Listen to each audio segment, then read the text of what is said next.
Good evening, clown gamers and clown fans all across the world.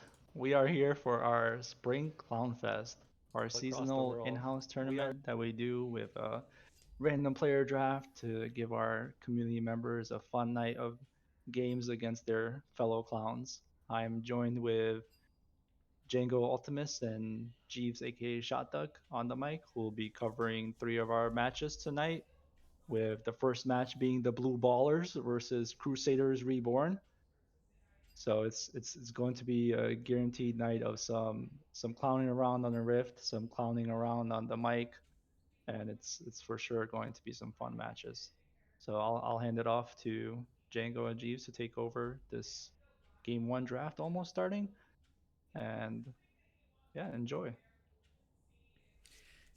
Thank you for the intro, Sims. Uh, Welcome back, Django. I feel like it's been forever since I've casted with you. It's been a whole season of Arlant and Cole for me, or Craze. Yeah, no, it's been a very long time since we've had the opportunity to hop on the mic. Wait, didn't I? No, I filled in for Craze the one night where he was at a concert. Yeah, so we had that Right. one. We had that one run in not too long ago. You can't get rid of me that easily. Um, but honestly, that was just some boring Titan esports regular season game. This is the action. This is the creme de la creme right here. Yes, sir. Clown Gaming in houses, baby. Let's get it. Oh my goodness, game one. We're gonna be getting into this hopefully pretty fast as the teams finish jumping into lobby. We got the draft link up. I don't think they've started. No, they have not. So we can Nope. take a bit of time introducing the team. We got the Blue Ballers versus the Crusaders Reborn here. Game number one on the Blue Ballers. It's going to be Northward top, Attack Titan Jungle, Easton 8 mid lane, Wild Goose Chase 80 carry, and Induced on support. Yeah, I mean the looking at the play history for the Blue Ballers, the outliers are Northward Gwen 67 played, likely to get some attention. I know Easton plays a lot of Cho'Gath mid, and there's been talk of Anivia mid. Would not be surprised if especially a anti-fun champion like Anivia getting banned. Attack Titan seems like he's been playing some Wukong jungle, but at this point that's kind of a known quantity. Like, do you ban Wukong? I think Yanks can play it as well. It feels like something most junglers can at least pull out if need be in a draft resources. Now the Blue Ballers are on Blue's side, so if they have that much priority on it, we could see it picked up very early. But as you're talking about the top side, my eyes just can't get away from that bot side of the map because Goose Induced feels like a bit of a power statement here in the bot lane. Even looking across at some of the other lanes, there's not a lot that catches my eyes away from these two. Induced is a really incredible bot laner in both positions. I've watched him play both support and AD for a little while now, and he's just cracked out of his mind. And Goose is very good at playing whatever style his partner requires of him. So I really expect these two to be explosive and aggressive down on the bot side. I don't know if I've actually seen Induced play support. I was worried about how grief the Goose Deuced combo was gonna be. But we will see. I am excited. Wild Goose Chase coming off a big season at Titan. That's true. Titan champion. We got the whole BDE squad in at one way or another, so we'll be seeing those guys throughout the night. They've got something to prove here in the Clown in-houses now they made it to the real side. The draft is going to be starting here real soon. And by starting here real soon, I mean they started bands here. Do need to introduce the red team. Yes. Crusaders Reborn, Brip Brop up in the top lane, Yanks 501 jungle, Trisco mid, Muddy 80 carry, and Diamandis supporting. Diamandis versus Induced in the bot lane. Oh, I hope there's some spicy all chat. That's all I can hope for. Of course, I'll have to fill you in on it because, you know, we got to keep the stream safe and all that fun stuff. We were told specifically not to get banned. Sorry, guys. We won't. We might have a surprise guest later that might change those fates, but we won't. Right, Shot Dog? We're professionals. We can get together. Absolutely. Question though for you is this just so we're on the same page? Is this water in my water bottle, or is it something stronger? Just so we're on the same page, I believe in water. Oh, I have water. It's a Monday night. We can't be going that crazy. We got draft up on screen. I don't really know what's going on. We probably do because have you're draft up. Crazy. Yes. That's Yasuo. Blue 1 Yasuo. And just like I was telling you before we went live, the Vladimir pick ban Prio. Kale right off. Yeah, we expected those to fall. Volibear away from Yanks has been pretty pivotal in their Titan matches. We've seen that one go a lot.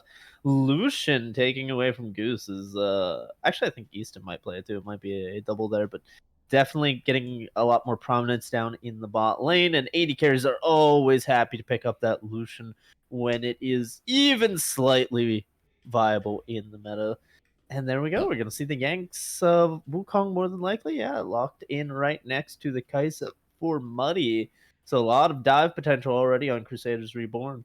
Yeah, the ability to go all in on a pick with the Cyclone, the Killer Instinct is super on point right now. And I like the Wukong takeaway from the blue 1 Yasuo, so you can't have that gross team fight wombo. Yeah, you're going to get that knock up out of the way, but there still are a couple more in the toolkit here. We'll see if Attack Titan wants to go for the Diana. That's not Diana. Okay, interesting. I mean, Graves there. We're seeing so much Graves at MSI right now. The pick has a ton of prio. First item, Umbral Glaive on him feels so good to me. Umbral Glaive is very much one of those items where it doesn't feel fair, and they're going to find their knockups in other scenarios there. So that's going to be the cask locked in Gragas Boy. Probably going to see that going. We can see that going a lot of different places, actually. It could be Yasuo Gragas bot lane, knowing these two down here.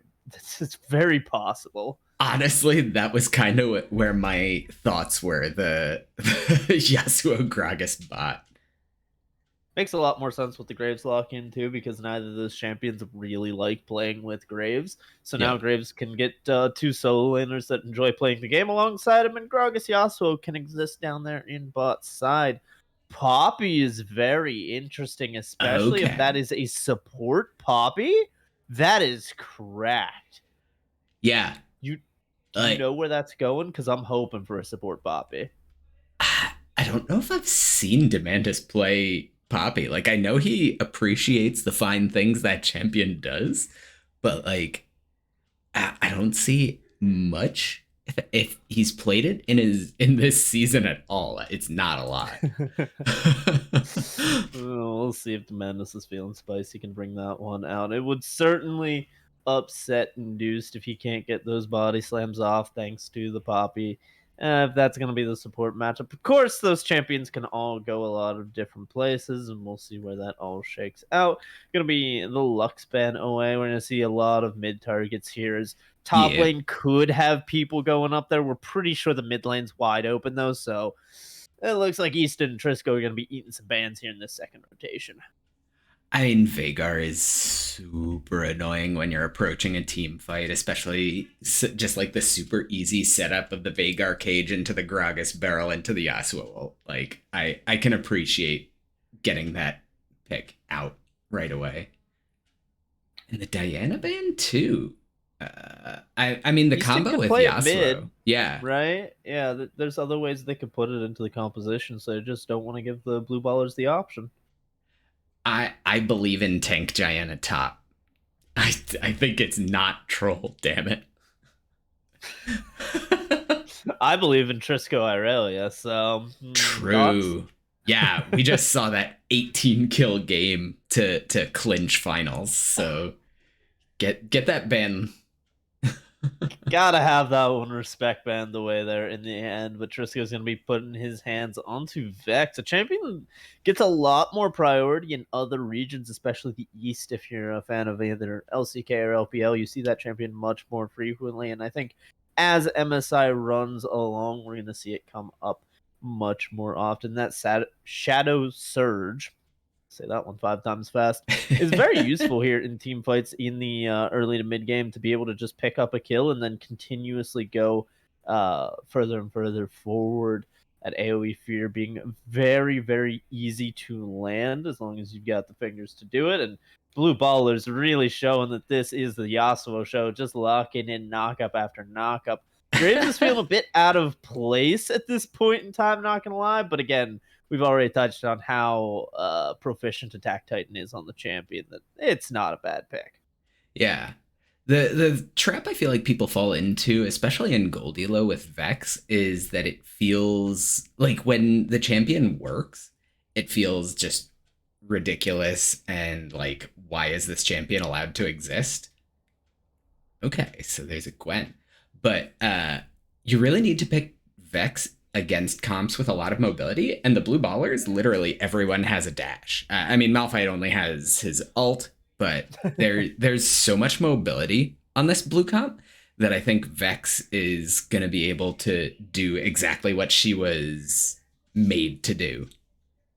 You know what? I think you've got a lot of points in there also, Shot Dog, but I'm just gonna say it now because I've also watched my fair amount of Gold Vex gameplay, and I've watched a lot of high plat Vex gameplay in my ranked solo queue games.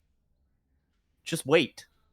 Just wait and throw the ultimate at someone who's crowd control. I swear to God, just wait, please. It's not okay. It's not okay, Shot. Just every time there's a Leona, I'm coming. Just wait. Okay, a little bit of trauma aside. Gonna get the final lock-ins. Gwen versus Fiora. Very explosive top lane matchup. I was not expecting here. And you did call out off camera the Northwest Gwen. Didn't get banned out because they weren't sure where all the champions were going. Yeah. And due to their own flexibility, they're able to grab the very comfortable top lane for their for Northward. So we thinking it's a Gragas or a Malphite mid here? Malphite. There's no way it's not induced Gragas, not gonna lie. I don't know about that. I'll gift 5 subs. Wait, is induced in chat? Did he hear that? No. They'll flex just to screw with me. No, wait. I've duped myself. Induced, if you're listening, you're automatically disqualified. Unlucky. We also still have the question of where the Poppy goes. It's kind of looking like Poppy support, but since it's Demandus, could it be a Vex support? I don't think he plays Vex either. I don't know. They've lost Gragas Twop, and I'm really hoping they're just trolling me. Okay, Demandus played a game of Vex a week ago. They're flexing. They're not serious. It's not now. I'm gonna pick Yasuo here to be funny. I called it. All right. We're gonna go to the lobby to see what's going on. A lot is going on right now. They're playing with my heart a little bit right now on camera, and I don't appreciate it. I don't know if the rules for the event have like a timer on trades, like the 20-second like forced lock in. I would hope they honor that because it is one of the worst feelings in a game of League of Legends to take an armor and MR rune and be laning against someone who doesn't deal that damage. So the lock-in helps prevent any like cheeky last-minute swaps to screw up your rune page, and I just think that's a little bad-mannered. So hopefully we don't see that come out. The 20-second unspoken rule, regardless of what's going in. And right now, the Goose Deuced Malphite Graves combo looking pretty sexy. I don't know about you, Trout, though. Amanda's Poppy. All right, that's my boy. Yeah, like that's the thing. The Crusaders genuinely just straight up picked their guy. Okay, all right, there it is. So, See, I wasn't wrong. Trades happened. We've got the actual lineup. This makes a lot more sense. It's a much I don't think it's a bad matchup for Vex, but it's not as good with the immobile Malphite pick, so Vex doesn't get the same value. Stop it. I swear, my man is trolling me. It's past the 22nd. I don't know if they'll sit back or not. I swear to God, they did this for the subs. Respect, but also you're trolling. I mean, it's kind of not bad considering the Poppy, right? Yeah, it denies utility out of the Poppy. Poppy still gets work done versus Yasuo, no matter what. Yasuo, yeah. Oh, induced, you're a bad person. You know that? Very bad person. But all right, we've got a couple minutes of spectator delay. We're going to throw it to a brief break so we could get set up in game. Don't go anywhere, folks. Blue Ballers versus Crusaders Reborn. Coming right at you.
We're in.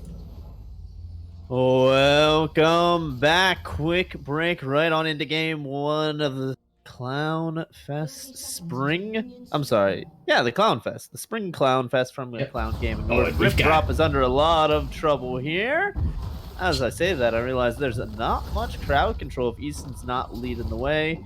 And the Fjords can be able to walk right on out of that. No problems were had whatsoever. We got the Blue Ballers here on the blue side, very aptly, and the Crusaders are born coming in on the red side. Shatuk, what are we expecting from these lane matchups? We didn't really dive too deep because we weren't sure where everything was going. Malphite ended up bot lane, which I got told was a pre-planned thing, and I just look like I have egg on my face now, so that's very unfortunate. But Yeah. it was all completely rigged from the start because not only did Sems get a sub, but also Induced rigged it so that Easton, his mid laner, got a sub. So this is just completely unfair. The house always wins. Yeah, all parties but us knew what was going on, much to Django's Speaking dismay. of not knowing what is going on, here we go. Buddy's setting a trap. Deuce is not very tanky. Nice. Wall slam right now. The Catherine Ram is big. Ooh. He's got Ignite ticking, but it's the plasma. The second skin passive goes off, and Muddy gets first blood. Oh, that was super well played by them. Demand is actually taking the CC level 1 instead of Easton, who didn't take the CC when they went for the invade. So the Crusaders were able to just walk out. I mean, super good, just like patient play, waiting till they had the angle, getting him into the wall, and the flash out as Muddy's last auto to proc the passive was already flying. Like, that's one of those things that feels like the worst to happen in game. That's very hard. Now the Madness is going to continue to be a bully to Induced. Eats a big trade there because the level 2 Goose can't step up to help.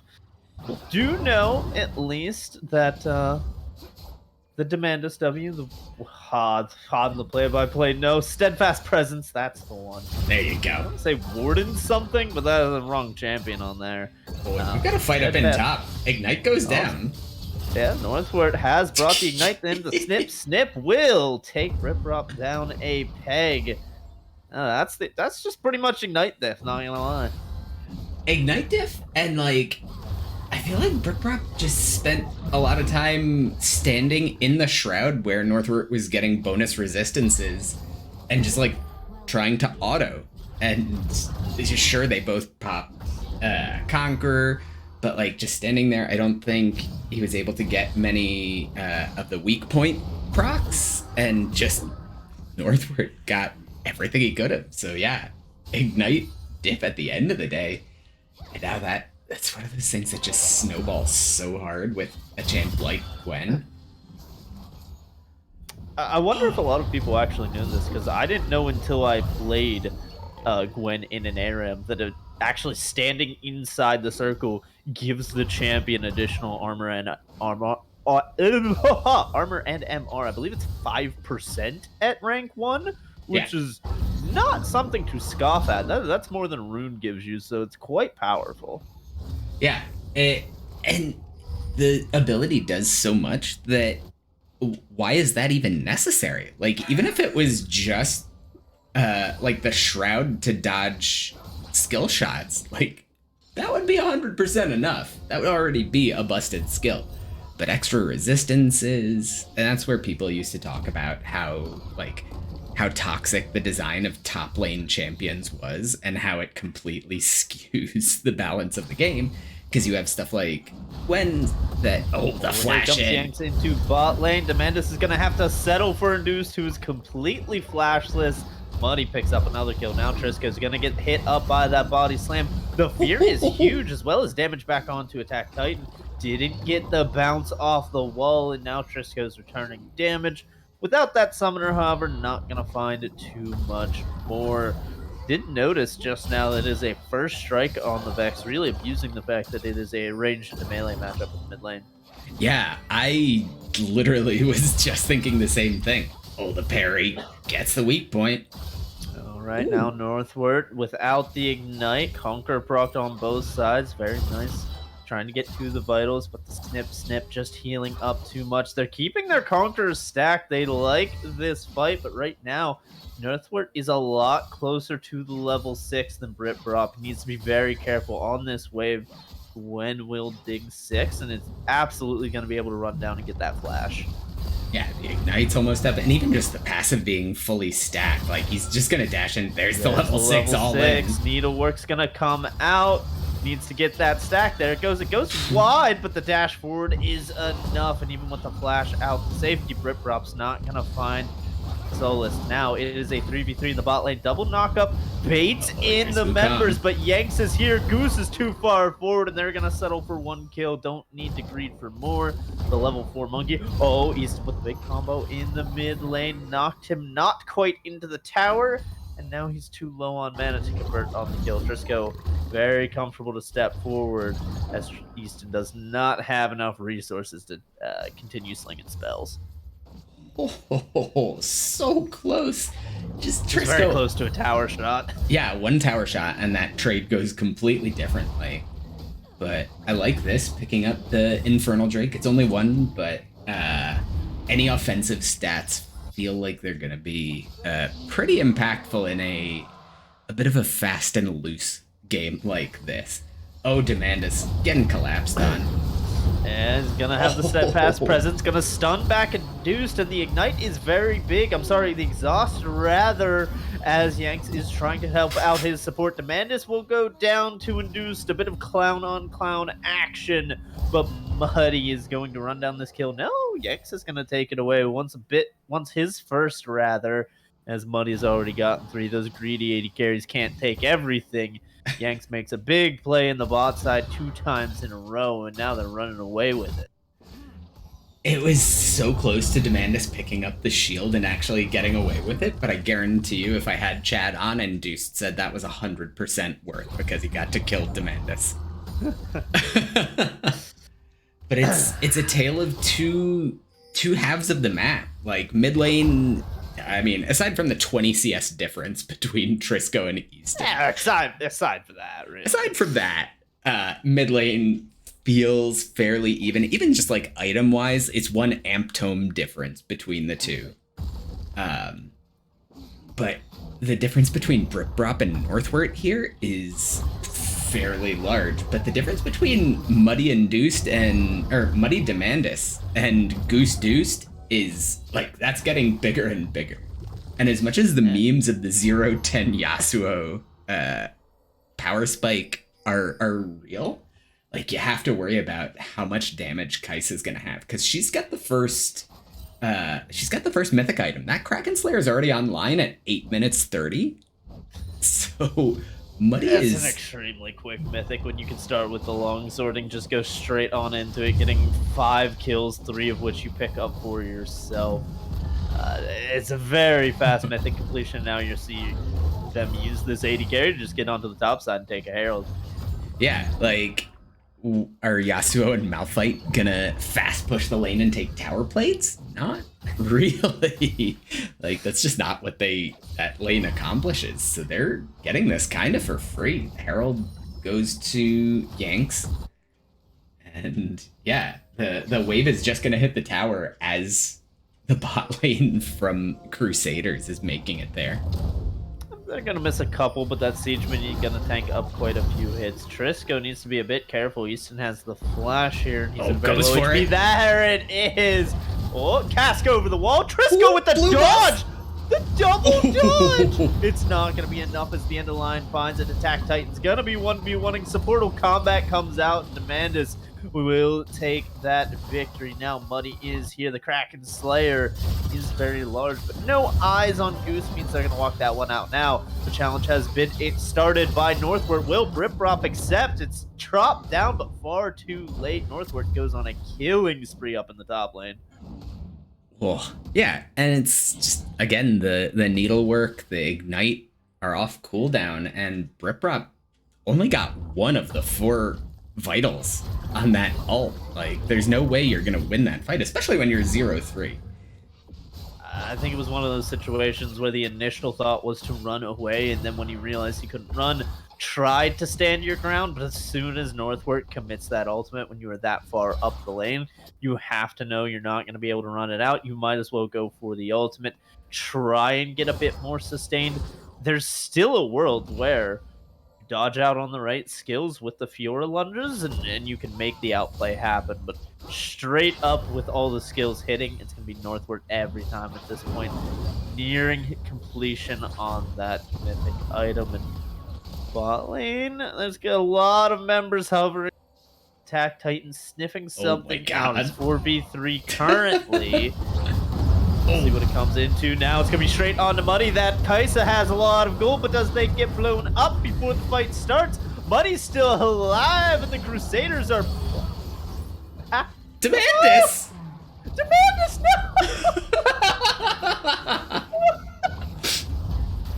I couldn't figure out how to cap off the fight, and Demandus couldn't either, because that ult was a little bit troll. Oh, it just threw him too far. And Attack Titan says, thank you very much, I will not die today. He's coming back. He's still sniffing around. I got the seat, or got the cannon, or it's a mage. Mondays are not my day, apparently. How do you do this every day? Every week. Holy. Free coffee Mondays at Krispy Kreme. That's baby, here it is. Now the grand challenge has been put down early, and you can see Britbrop is winning the trades. But now Northward, there's no more healing available. Yanks down onto Easton. Money has a lot of damage, but they need to be able to hold down the Gragas. Explosive cast gets nothing, and Yanks is able to walk away. Tried to bring the Wukong closer and push the Kaisa. Wanted both, got neither. Very unfortunate for Easton. Oh my god, that was actually so close. I thought Yanks was gonna go down there, but then when the Kaisa passive went off and just absolutely shredded what HP Easton had left, that was fairly massive. So now the Dragons started. They're low health, low HP but bars, and we have a number of late. Okay, he's in there. Gonna dash over, no steal, but it's in fact Muddy who picks it up, so very close on the smite was Attack Titan. Thankfully for the Crusaders, they're gonna walk away with the dragon and no casualties. Trisco gonna get run down here. I do want to talk about the it's an unstoppable force right away, and that fear is huge. Rooted under the tower, no, Goose goes down. And now another double fear. Demandus is here. Shadow Surge in. Gonna get the first 3 resets there. Induced, you got nothing. It's a triple kill for the Crusaders mid laner. Trisco makes it happen. Oh my god. Trisco is so legit. That was so close, but like managing to get the Everfrost on Goose and then getting the resets. Oh my god. Like that's peak Vex gameplay right there. That might as well be the champion spotlight video. Oh.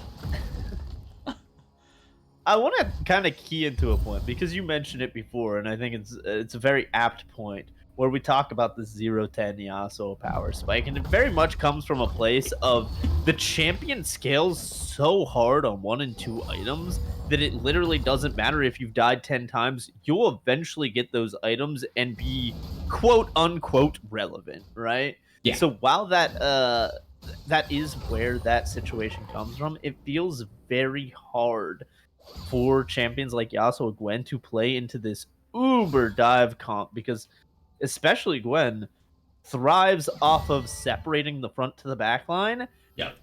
There is no separation here. Everyone is going forward. All 5 members, Trisco, Muddy included in the dive, makes it very hard for Northward to make his lead matter unless he's planning on just split pushing again.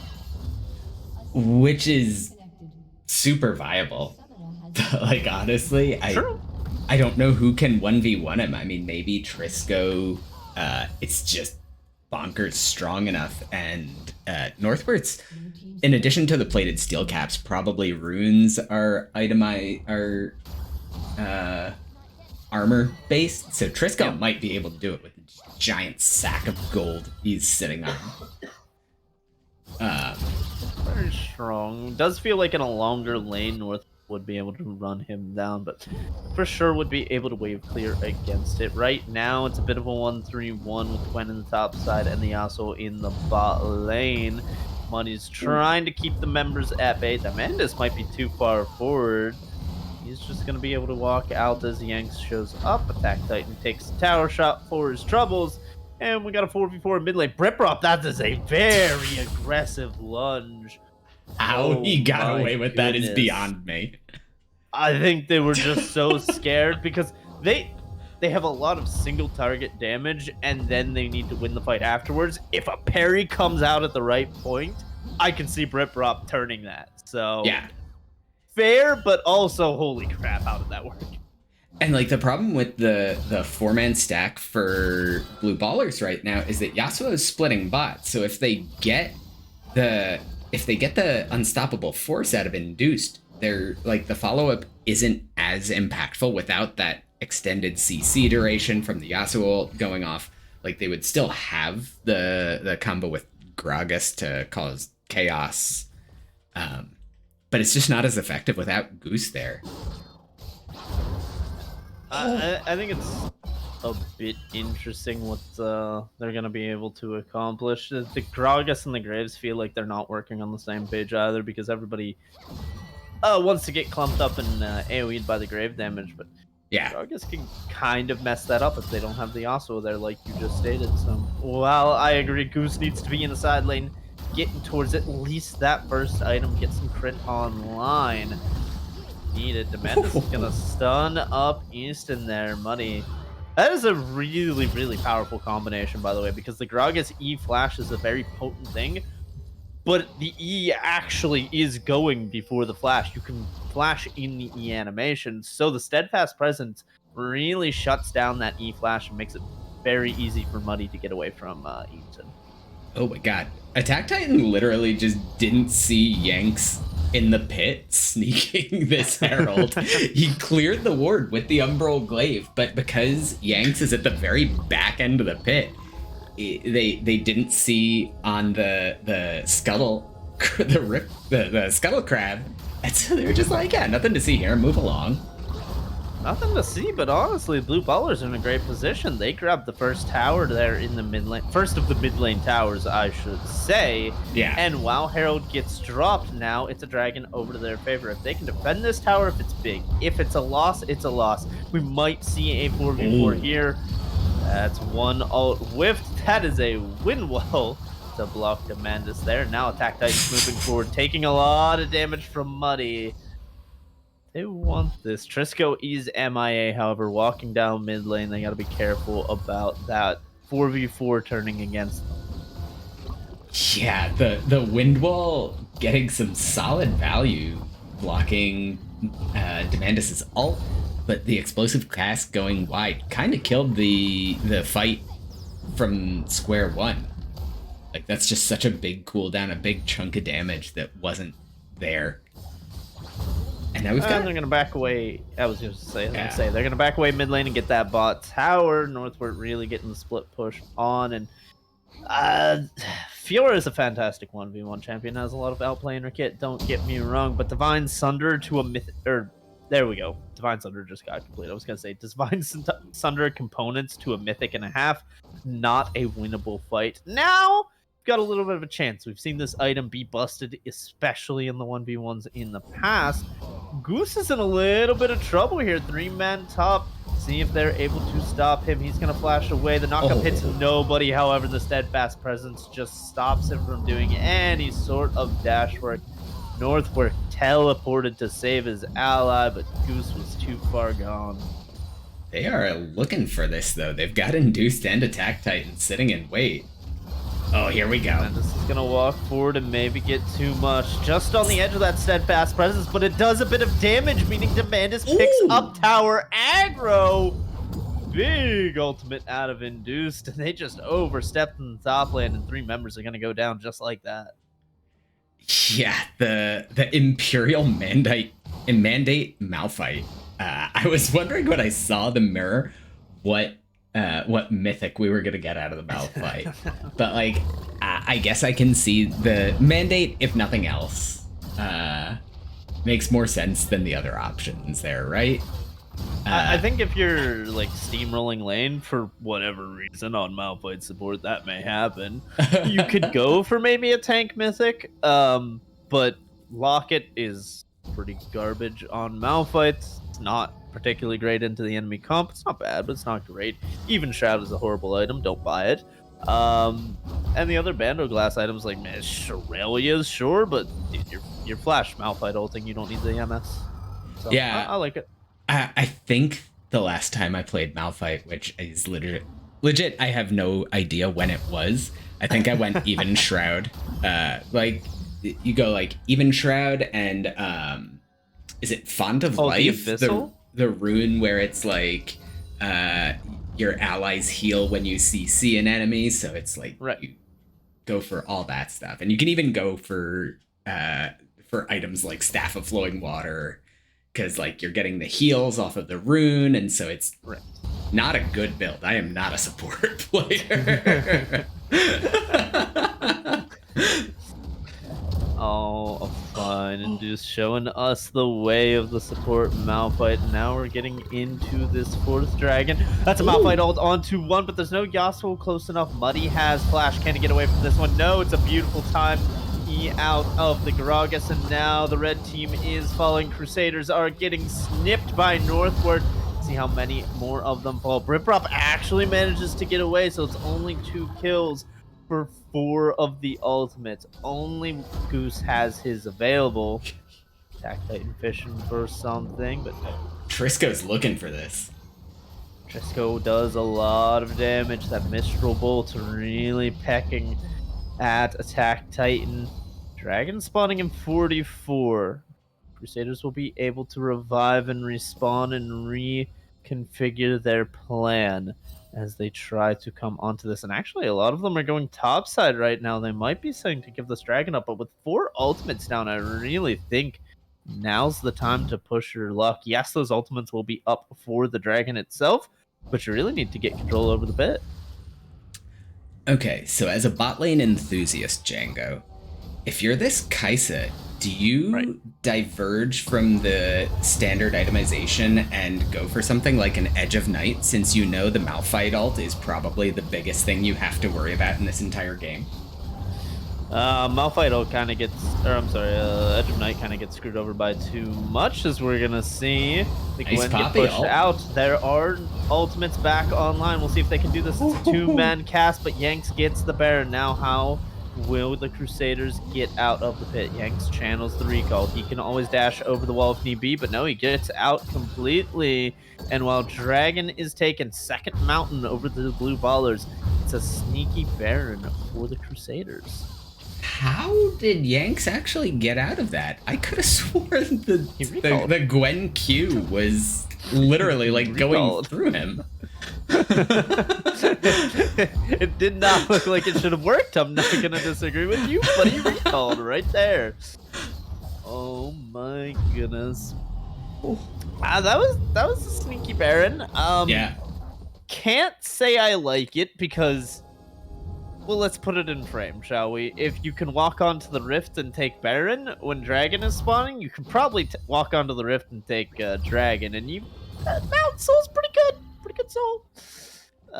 It is only soul point. It's not their soul for sure, but giving over 2 of those big resistance dragons over to the enemy team is not what I love to see. So I'm gonna need Crusaders to get on the map and really make use of this Baron. Right now it looks like 4-1 with Britbrop in the bottom lane. And to quickly go back to your point, I think it's completely fine for Kaisa to be building Zhonya's. I think it is much better than the Edge of Night. And it looks like Muddy is agreeing with me here, going for that 3rd item.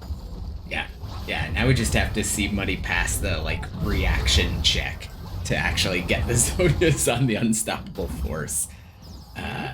That's the issue I have as I get older every year, that those reaction checks don't go my way. But Alright, Trisco's going to base to answer the inhibitor push coming out of Northward. Does have teleport in a couple seconds if you're able to get the inner. So currently towers traded, but if you're the team with the Baron, you want to be getting a little bit more Goose. You are kind of trolling walking up that far, my man. Eastman's gonna get locked down by Demandus. Yanks is here trying to get onto the enemy mid laner. Has Flash, has the Cyclone.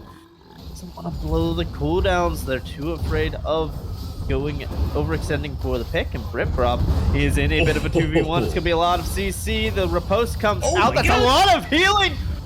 Not able to get it. Very close out of Britprop, but now it's gonna be engaged in the mid lane.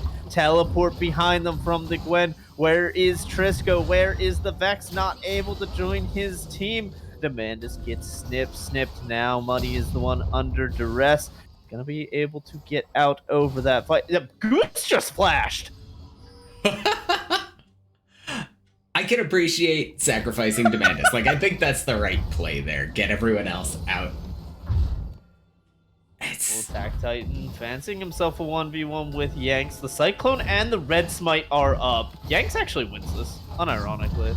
Yeah. It is a Death's Dance, Steel Caps Wukong with everything up. Red Smite the man and kill him, Yanks. Go! I know that's what Zerobi was calling for in the pregame lobby. Like, as soon as the champs got locked in, like, he wanted to see the Wukong like perma invade and just absolutely dominate this Graves. And that's not really what we saw.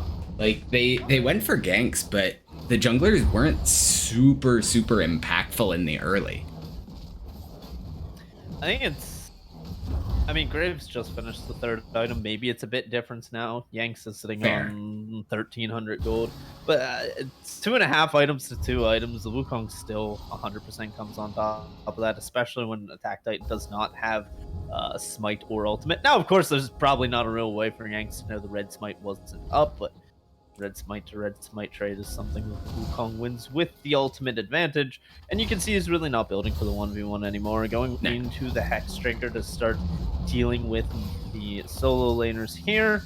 As Britprop finally gets that top tier 1 for himself. As soul points spawning in about 50 seconds for either of these squads. Now, Yanks, I'm not sure if you win. The 3 item advantage is pretty big, but he just missed a lot of his damage. Induced is around the corner, however, and Yanks. Oh, he's going for it. Now the challenging smite is out, and Muddy is here to back up his jungler. You could see that the Wukong took absolutely no damage because that champion is fair and balanced. Now Britprop pushing up onto the top lane. It's still 20 seconds till the dragon spawns, and they're realizing they have to send someone for this VR. 2 recalls, 3 recalls, however, are being channeled. And the catch is, Easton teleported to the Dragon Pit to try to join the fight, but just left Britprop all alone as a result. Oh no. That Thought feels... they could get to their ally in time. Now Northward and Induce seeing what they can do here. They're going to get stunned up, but the Unstoppable Force is right onto Muddy. Muddy has this completed and will buy time. Northward with the Zonias of his own, but Yank should be able to pick up at least 1 kill here. Goose is here, but there's no knockups for the man. He needs to find his own tornado, and he gets it onto the jungler, but that's not what you want to see. Speaking of things you don't want to see, Shadow Surge goes right into the wind wall, but the Red Crusaders Reborn, however, are still on the dragon. They're going to take that one down. Yanks with a really nice smite to take it away. Easton not going to find the steal there. And Britprop is on the board. 0-4 no more. The Fiora finds the first kill. Oh my god, that was so close with the explosive cask. I was so worried for Yanks. 1 kill and the man is hungry for more. Flash forward, gets it on to Attack Titan, and now he's going to keep tower diving forward. Yanks steals his triple kill. Britprop, that was your time in the spotlight, and I'm going to give it to you. Finally finds a way into the game 29 minutes in. Yeah, 29 minutes. That's all it takes for Fiora to come into this. And is that a... Okay, Phage and Pickaxe, is that a Hull Breaker? Okay, so I like 3rd item Hull Breaker much more. I mean, that's obviously the intent with the last balance patch that came in. 3rd item Hull Breaker instead of Rushing Hull Breaker, because Rushing Hull Breaker was a god-awful gameplay to support.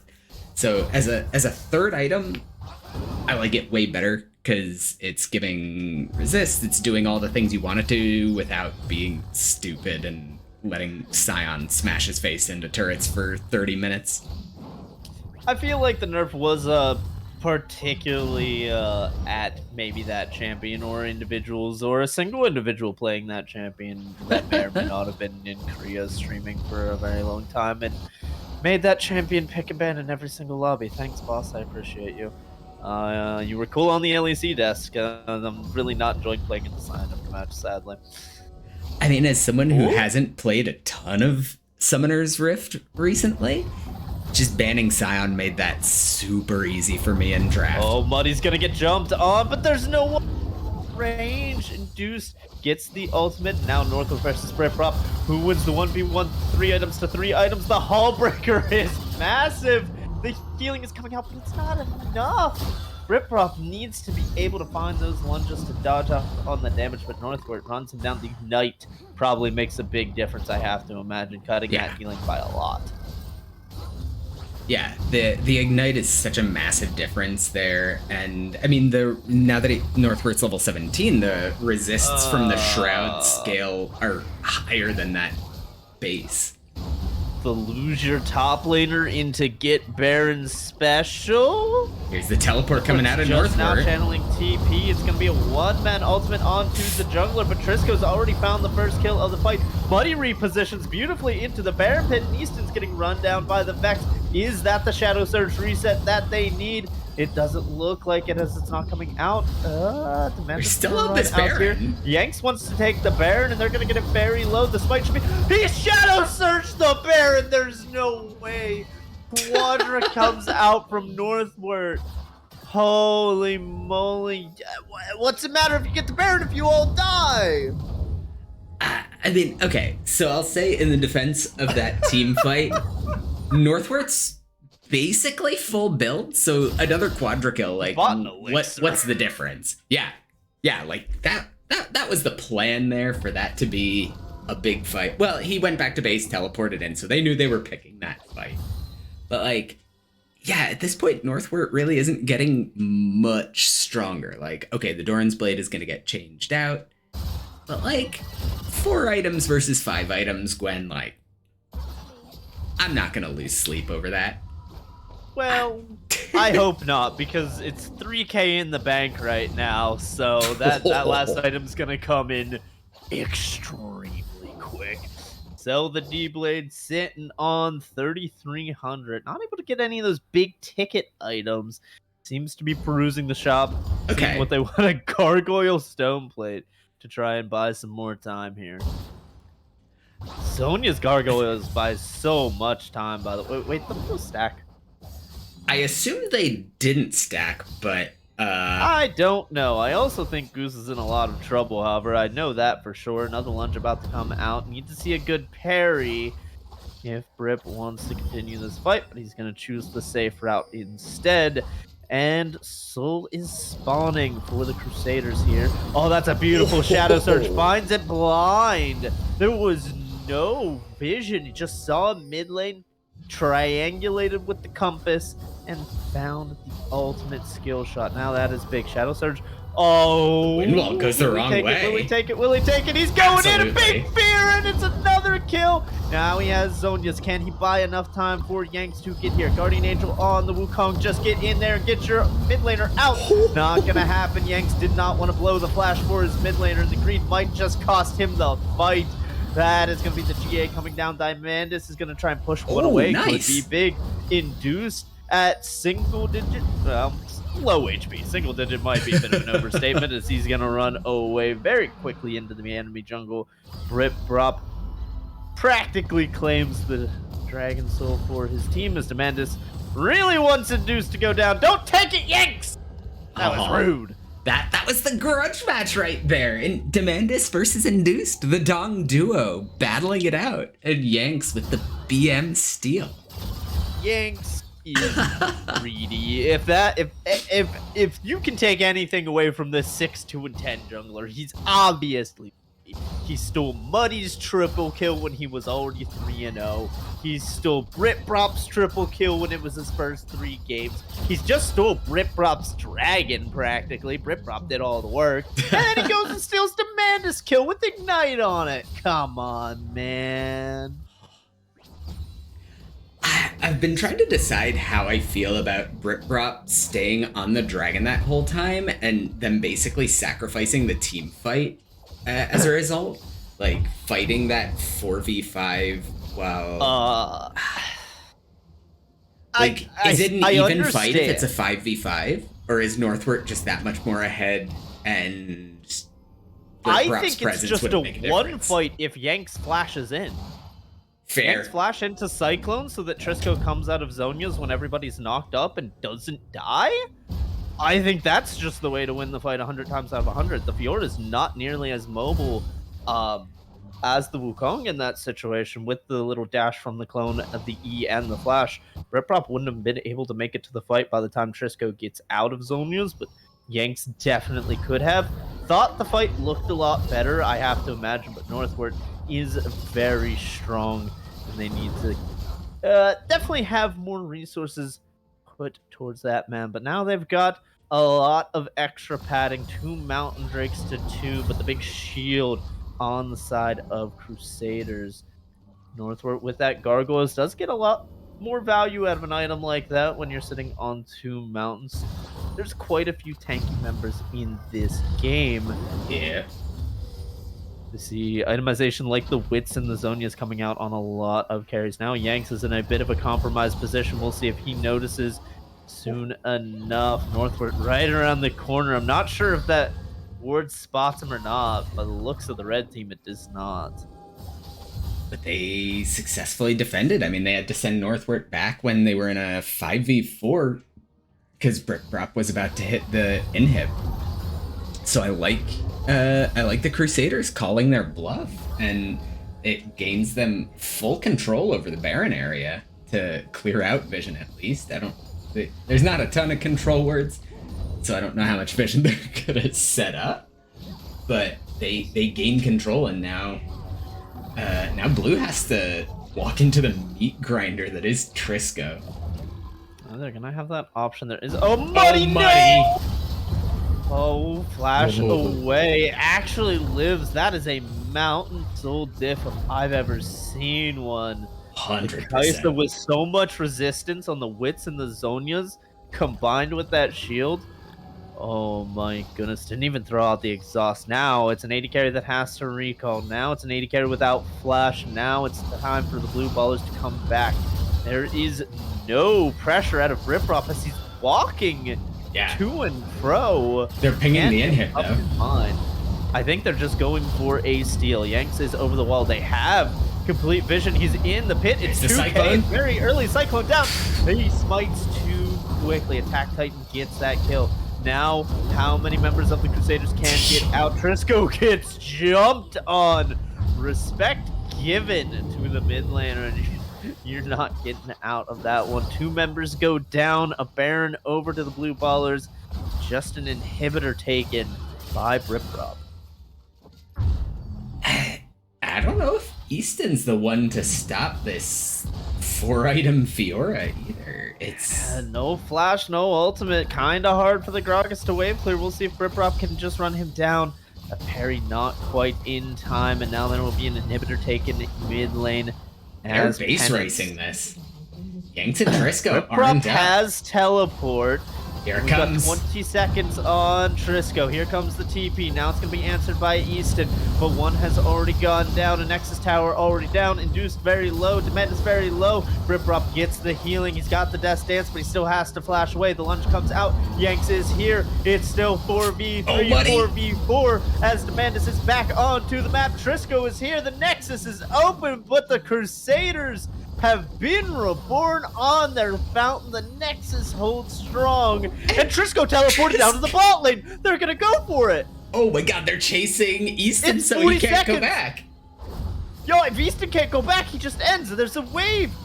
Trisco might have found it. Easton needs to get out, and I don't know if he has the ability to. They're stopping it. Gonna be able to run him down with the lunge cooldown. Trisco A gets single one. tower taken. On to the second one. Easton Stopwatch. pops the Zonias. Induced is up Second in turret 7 goes down. seconds, but it is not soon enough. The base race to end game Ooh. 1. Crusaders. Yank stole the Nexus 2. Did he actually? He got that 50 gold? Oh my god. Steals it from the blue ballers and steals it from Trisco. Yanks is stealing everything except for the Barons tonight. Oh. And that was such a close game. Like, such a ludicrously close game for 40 minutes and only 3K gold. As you are. Or Discord's breaking, one of them. That's specifically why I didn't click the continue button on the end game screen, because I knew that would kill me. But like less than 3K difference at the very end. Like the blue ballers got objective gold. Like they got objective bounties off the Baron, off the push down mid. It just, wow. I'm actually genuine. Like I want to honor Britbrop for tilt proof in that. Absolutely. Like that's the type of game that I would have I would have shut off my microphone and been like playing a gacha game on my phone when I was 0-3 against the Gwen in that 1v1. I mean, hey, Fiora came out of it with the third highest damage in the game. Trisco topping that chart with Northward very close behind. But it was really a tale of two big massive carries in Northworth and Attack Titan on the one side versus the four pretty.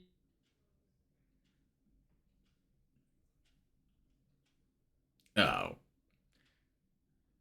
But AD carry mid, top, and jungle 2K gold of each other on the side of the Red Crusaders. Meanwhile, the Blue Ballers had their mid and AD carries sitting at 13,000, while Northward had 20K in his pocket. Like, it was very much a 1v9 trying to come out of the Gwen. 10, 2, and 7, a massive KDA for the men, just wasn't able to make it happen. Django, I'm sorry. I clicked the continue button and it totally cut you off for a chunk of the narrative you were telling there. I feel like kind of a dick, but TLDR, North, a lot of gold that game, tried to 1v9, but wasn't able to happen. The red team, very even gold spread between the four members outside of the support. Trisco slightly ahead of his teammates, leading the charge, but everyone was right on his tail, given a lot of support. Even Britbrop managing to come in that last 10 minutes, very pivotal. But it's 9-10, so we should probably get on moving here to the second game as quickly as possible, Mr. Shot Duck. Yeah, don't go anywhere, folks. We are going to throw it to a quick break while we get set up with lobby number 2. Don't go anywhere, folks.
Welcome back, folks. We are getting into draft for game 2. We've got the best team and the rejects. And these rosters are very different than when we did the spinny wheel the other day. Yeah, seems like different teams came in here. I don't know who's on which side. I'm just going because I'm in match history right now. Best team is currently Chesky top. We got Cooper Anderson, Anderson Cooper, your boy, CB Cooper, in the jungle. Dogman mid. Slap that Ash and Isodak in the bot lane. That's a different team. That's a different. That was the other team. That. Oh, best team lost. No, sad. We'll see that team. Game 3. Lads. It's CH Gaming 349 Yes. up in the top lane. Swifty Jungle. A name that I don't know how to pronounce, but Shot Duck does mid lane. Go yeah, for it. Jishi Buhao. Okay, there it is. My one semester of Mandarin in college coming in clutch. Coming in real clutch. And then it's Major and TLP. Some Eden boys coming in there in the bot lane. And then we have rejects, and I'm not going to get this one wrong because it's my boy Batman in the jungle. Yes, sir. Snake up in the top lane. King Quoth in the middle lane, it looks like. Yeah, it's hard to tell because they did the fancy screenshot, and I just get this real tiny picture of their skin. It's hard to tell. It's Ksubi kills your boys down in the bot lane. Ksubi putting on a masterclass last game, 18-3 on the Lucian. It is up here still going into game 2. Do have a misban on the draft. That is going to be a Wukong. Yes. In the prevalence of that champion continue. Yeah. I mean, I like the Wukong ban. I like the Shen ban, seeing what the rejects played last game with the Shen, the Galio, and just the hard carry they got out of the bot lane. So taking the Shen out of that is a solid idea. We're gonna lock in the Trundle. It was banned away from the first game, and I feel like that's their ticket to victory. Swifty played the Volibear. They're gonna swap out those bans, and now he gets his hand on the Trundle. Batman currently hovering the Vine. That is a champion that's a lot of fun and quite powerful right now. I like to see him flexing on those different champions here in the off season and the in-houses. Get that tank stuff out of the way for these good old fashioned Batman promised that he was not playing any of the iconic Batman champions tonight. He said no Sejuani, no other champion that Batman plays. The Zac, the Hecarim, the Sejuani. That's about you would use that track too. I don't know if Nocturne still as much in his wheelhouse as it was back when we played, but I hope so because that champion's a good time. Oh my god, I've spoken at length about how much I dislike Nocturne. Like in playing general, against it, or did okay. No, like in like drafting, especially in this elo, Nocturne is literally it's like the old Rek'Sai ult when she had the global ult, and it was like the dinner bell ringing that the Rek'Sai was gonna feed. Like the paranoia from Nocturne is like coming in. They're gonna mama bird this meal to the enemy team. Oh no! It looks like I love Aphelios, by the way. Having some trouble. Yeah. No, the Ksubi's feeling good after his last game. The website is struggling. It seems like the missed pick is a Wukong, but no Cog. Or yeah. Wukong is the ban. Wukong's the ban. Cog's the pick. Cog Lulu. But it's sitting at 0, and it might need the lobby's gonna get remade. All right. So I assume redo up until what happened. So best team currently sitting with the Trundle, the Lulu, and the Kog'Maw. Very Yes. standard front to back. Makes it a bit scary here for the rejects to play that tank top laner, because you are going to be a pretty focal point of the Trundle ult when you're playing the Vi in the jungle. So, and maybe see if Cute Snake wants to divert from the tank top laners, or if he's going to find a different way around that. Because certainly with the Shen being taken out and the Trundle against Snake's pull, feels a bit rough here for the top laner of rejects. But we'll see what they bring in through the pipe work.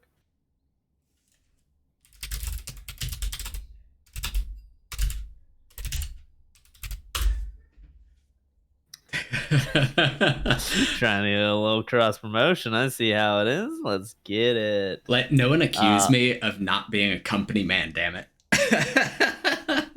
Now we just have to hope that the website's up. Oh, it is. Let's go. All right. Yeah. After I typed that, I remembered that the last time I tried going to titanesports.org, the website was not working. Whew. Absolutely. All right. So we've got. I hear people say that Kog'Maw is like low key busted right now, and is that just enchanters being really strong that enables Kog'Maw, or is there some item build like people talk about the tank Vayne build making her super good?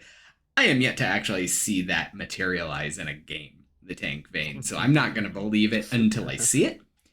But like, is there some Kog'Maw shenanigans that I should be looking for? That's probably going to depend who you ask on this one, Shot Dog. You're asking me, however, so you're getting my jaded opinion. I don't think Kog'Maw's more interesting now than he has been the past 8 patches. I think the champion's generally pretty good, especially when you pair it alongside the Lulu. Ton of synergy, well known between those two champs, and it hasn't really changed a lot in the upcoming games. I think everyone is like, ooh, tank patch, everyone's tankier, tank busters are better. I don't think Kog'Maw's particularly more interesting, and honestly, I feel like there's a lot of answers in the meta right now, with Lucian and Miss Fortune being so prevalent in the bot lane. It's really scary to pick Kog'Maw blind. However, if you get it into really good matchups like this Aphelios lane that is really not going to be able to do much to you, pretty solid. Not I'm liking the nod to the old Cog Lulu. Yeah. That's literally like a tale as old as that champion. Like Cog Lulu has always been a thing. That's yeah.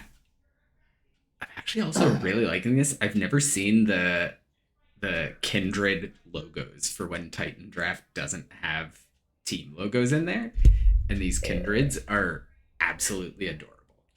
They're really cute. The wolves being so big and flowy. I really like the shadow fire on the right there, but they're gonna take it away from us. The cute chibi art's gonna be ripped away. As oh no, the chibi art's still there. Yes, Nice. I don't know why the one's upside down. Yeah. Because when it was the actual team logos, it didn't flip the logo. I guess we've got to submit a bug report.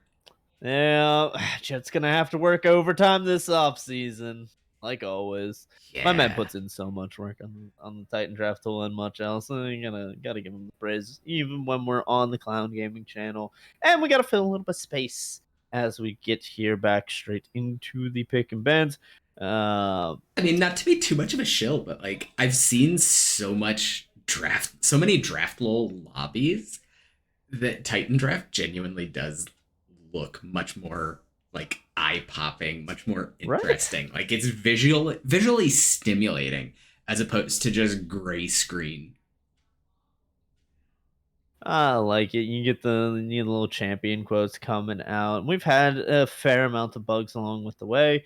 Sometimes not all the pictures are lined up just right. You can see Trundle's hair and his club. The club's honestly the most important part. no. Yeah. We gotta get. Okay, yeah. It seems like the pictures are a little messed up right now. A lot of the time during the off season, we break things to fix things elsewhere. So, fortunate. The cropping slightly off, but see, Aphelios perfectly cropped in that. Like that's exactly what I would show in an Aphelios. Lulu, maybe not. I mean, the hat's the biggest part of her. But all right, we're back to caught up. This is exactly where we left off draft when draft lull notoriously unstable, unreliable, bad website draft lull was replaced by the superior draft tool at titanesports.org, where you can sign up for any of the 3 upcoming leagues starting in June. Oh my goodness. My boy the shill, I respect it absolutely. Even when we're not on our channel. Gotta get it in there. Jace being locked in by the rejects here. Kind of interesting, honestly. It felt like a pretty easy support pick right there. Now at least you can ban away some of the champions that Jace doesn't want to play into, and it solves the problem of the tank top laner into Trundle scenario. So rejects have a solid draft right now. They need to figure out what they're going to do about this Cog Lulu, and it seems the answer is a bit of poke with Jace. Maybe Aphelios can help with the right combinations too, and if they ever try to hard commit, they're going to have that Vi to lock him down, and they just need a bit of additional damage coming out on top. This could be a decent spot for something like an Ahri here coming out of mid lane. I mean, the standard, like when Vi is ever seen in pro play, the big thing she does is with the ult, she enables assassins super easily. Like whether it's a Zed that like the Vi ult's in, then you Zed ult on top of it, and that target's not moving until the Vi ult is complete. And Ahri can function in a really similar way, like just piling on the damage while the target's being Vi ulted. So I do like that a lot, and they desperately need AP damage for the rejects. It feels a bit rough. The Galio ban coming out almost feels like more of a support ban to me, as Galio is really not what the rejects are looking for mid lane, unless they want to really emphasize into something poke heavy like a Xerath, and it's just the support that would play that champion. They could go really heavily into the support pick's basically going to tell a lot about this draft right now, because if they pick something that plays back, they're going to play more on their poke, more on their range, and their Vi is going to be a last-ditch effort. If they pick something like Engage here, we expect the mid laner to go in and follow this Leona Nautilus Vi combination. So rejects are going to show a lot about their comp here with the R4 pick. I think I like picking like an Engage support here. Or, well, I don't even know. Is Engage support what you do with the Aphelios, or do you just match Enchanter for Enchanter? It depends on the rest of the team heavily. Fair. Let's see what the... Yeah, I'm not sure. Something's going on in the chat. I'm not sure what...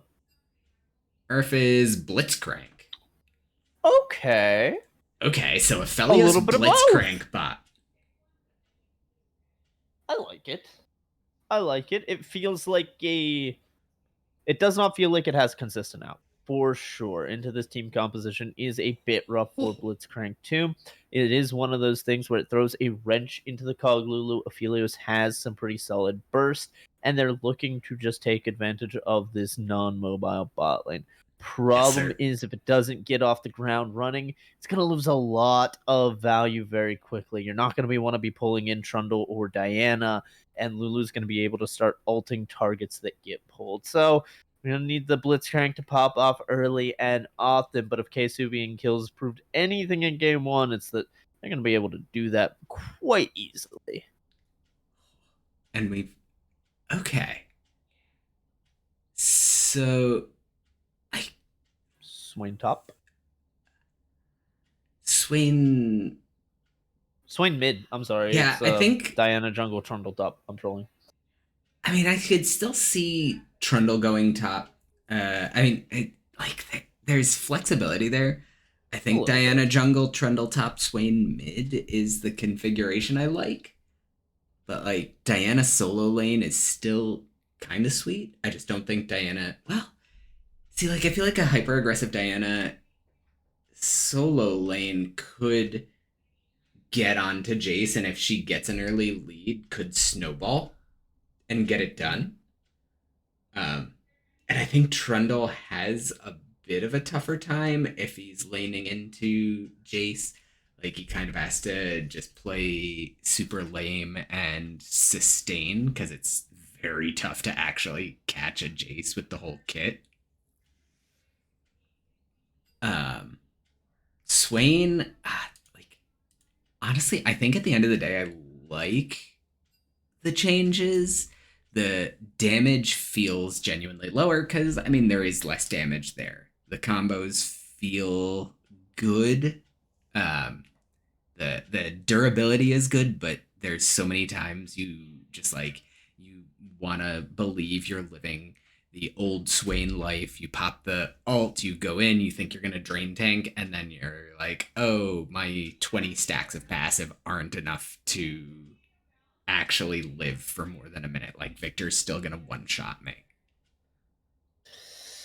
I'm having a hard time with both of these compositions here because neither of them feel extremely cohesive top to bottom either way, and I'm trying to figure out how it's gonna come apart. It feels like a lot is on the shoulders of Batman and Kills this game to play these melee picks with the Aphelios Jace Victor combination safe enough to not get their carries in a poor spot.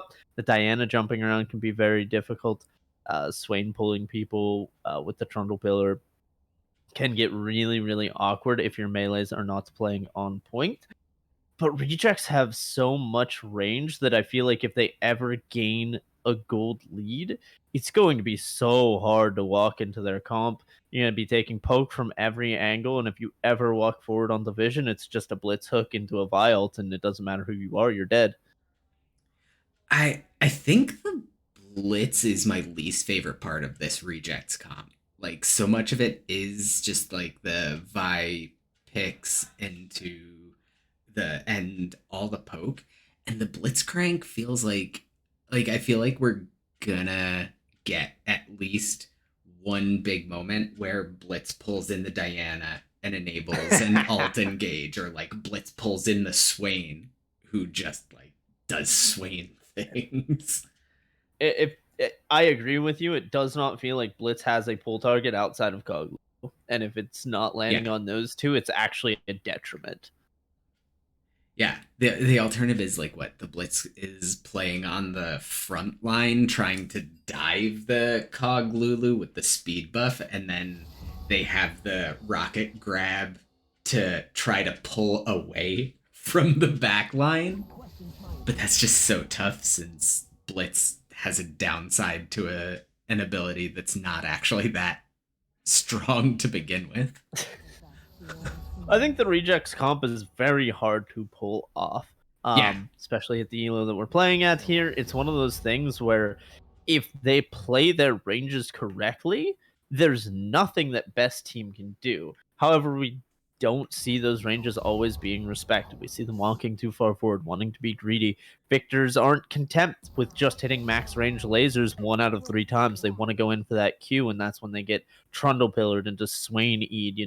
Things start to go amiss if poke does not land and ranges are not respected. If best team ever gets onto rejects, it is so hard to win that fight from the rejects side because the Lulu Cog has no dive threat. Like yep. Vi's there, but unless Vi is 3-0 with a mythic over everybody, it's not one-shotting the Cogma through Lulu. Like it's not happening.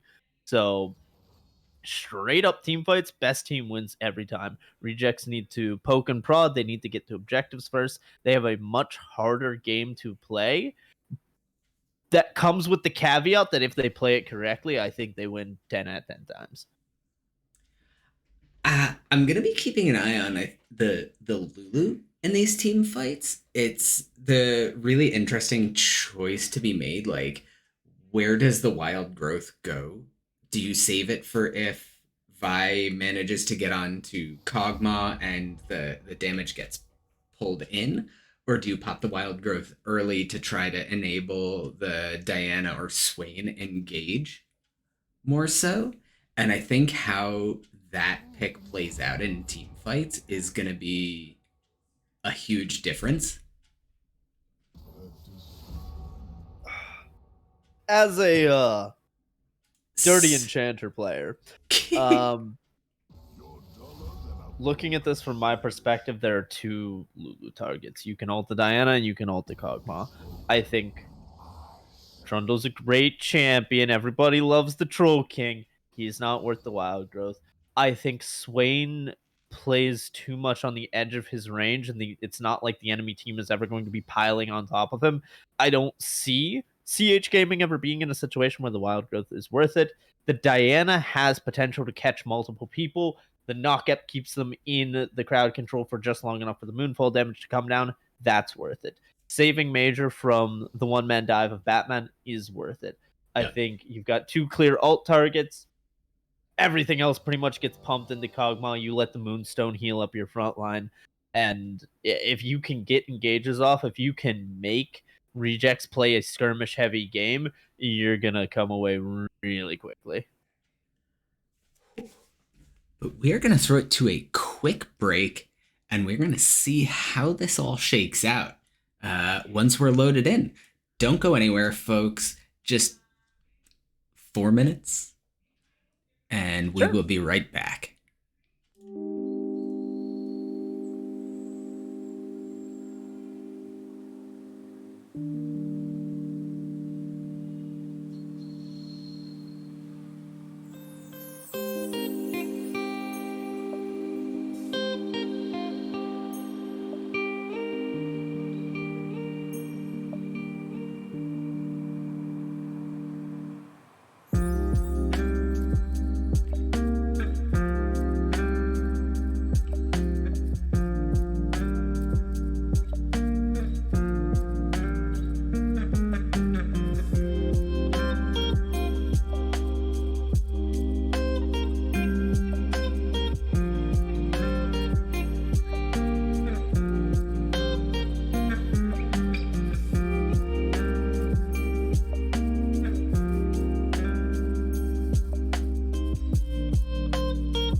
All right. Welcome back, folks. We are back from break, and we have Flash Blitzcrank gameplay. Flash hook! Oh, So worth it. So worth it. Well played, Kills. Yeah, I mean, it's you get the Kog'Maw flash. That's especially for a champ like Vi, who's so good at aggressive early plays. Like, 100% worth. very nice out of Kills to play with that. We see he's not going for the Hex Flash rune, however. So not going to have that flash available for quite some time. Oh no, Batman. Oh no, Batman. Oh no, Snake. Oh, goodbye, Snake. You're going to have to flash away, but it might not be enough. Ignite is down at this point. You just take the loss. That's a Q start out of the Vi, too, to try and save his top laner. And now he's going to leashless Wolves? How do you even start this game? Kills is going to miss XP. What's happening for the rejects? What? How'd it go so bad so fast? Major and TLP know this is a Q start. They're going for Swifty's red. How do you solo a buff with Q start Vi? That sounds awful. It's gonna slow down. Awful, but possible. Like, you're gonna spend the smite. You're gonna spend at least one potion charge. Oh, sure. Both getting chunked in mid. But, I think it's possible. It's just the rest of your jungle clear is going to be god-awful until you get back to base. Smite on the red buff and you're still 3/4 HP. Feels really bad, and now he's going to try and make something happen in the bot lane, but the wave's in a really rough spot where if this hook does not land, early flash. He already flashes, and that's going to be the death of the Lulu. Oh, I was going to say, you better give that kill to the Aphelios. Batman's auto was winding up, but not gonna find it. Now Swifty's here in the top side, noticing his red buff has been gone. The split bap is initiated, and we'll see who gets more out of this, because right now Batman left without taking any more camps in the buff, and Kills gets another hook. The Blitzcrank is on point, the Ignite is down, and the Calibrum gets the second kill for Keisubi. Now Snake might be in a whole heck of trouble, as the red buff Trundle is nothing you want to get in melee range of. Diana's not going to get any kill participation. But Cute Snake goes down for the second time, and Kills does miss a hook. Gods can bleed, in fact. Oh my god, yeah, Kills smurfing so far in this bot lane. TLP flashed super early. TLP tried to mind game it. The levels of mind games at play, thought Kills was gonna flash here, and then he was gonna flash, because he didn't even flash straight back. He flashed kind of down and less back, but they just called his bluff. Kills successfully enabling Keisubi, and it's really interesting the different places the gold is going, because Trundle obviously gets enabled super hard with the early gold, but the Aphelios is the later game champion, so getting the early game, while it's not as oppressive, and Noon quivered a Doran's Blade, so it's gonna feel gross trying to fight in bot lane. But Aphelios isn't this one item champion. We've got Batman coming into mid. Gonna make the second gank appearance. Still has the flash, but doesn't even need it. Right on the tip of the Vault Breaker, and that's gonna be the first kill going over to Batman. Now has to flash away as the Ignite is down from the mid laner, and a flash away from the Victor as well. That Trundle being fed is disastrous, but it's Keisubi being fed, grabbing the kill in pot lane. 3-0 on the Aphelios, and while it costs them 2 flashes, they grab a kill mid as well. Yeah, Batman had to flash just to get out, which does feel bad, and Kills aggressively looking when Keisubi is not there.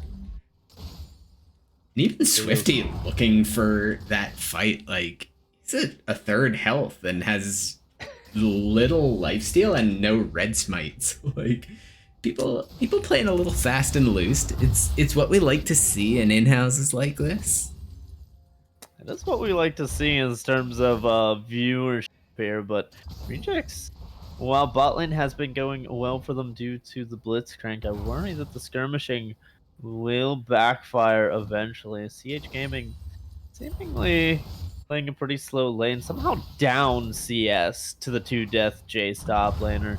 Cute Snake showing that his, well, if you can't hit a skill shot, I suppose it gets pretty hard. Swain's just gonna get... Ooh, wasn't able to get 2 autos before the E come out. That is so hard to calculate there. It was so close to a solo queue. Really clean laning coming out of Cute Snake here. Now Kills is absolutely dead to rights. Flash is not going to save. Yeah, I spoke too soon. I thought they would do a lot more damage, but I guess not. The timeout on the Trundle better at killing camps than killing champs. However, it's a lot of resources there for them, and they're going to try and transition this into a dragon. Yeah, I genuinely don't like the Tiamat rush on Trundle, because I think having early gold on him is best to go for a quick Sunderer and try to skirmish harder rather than going for the hard farm enabling that Tiamat gives. Yep. But I guess I play like kind of an asshole, so that's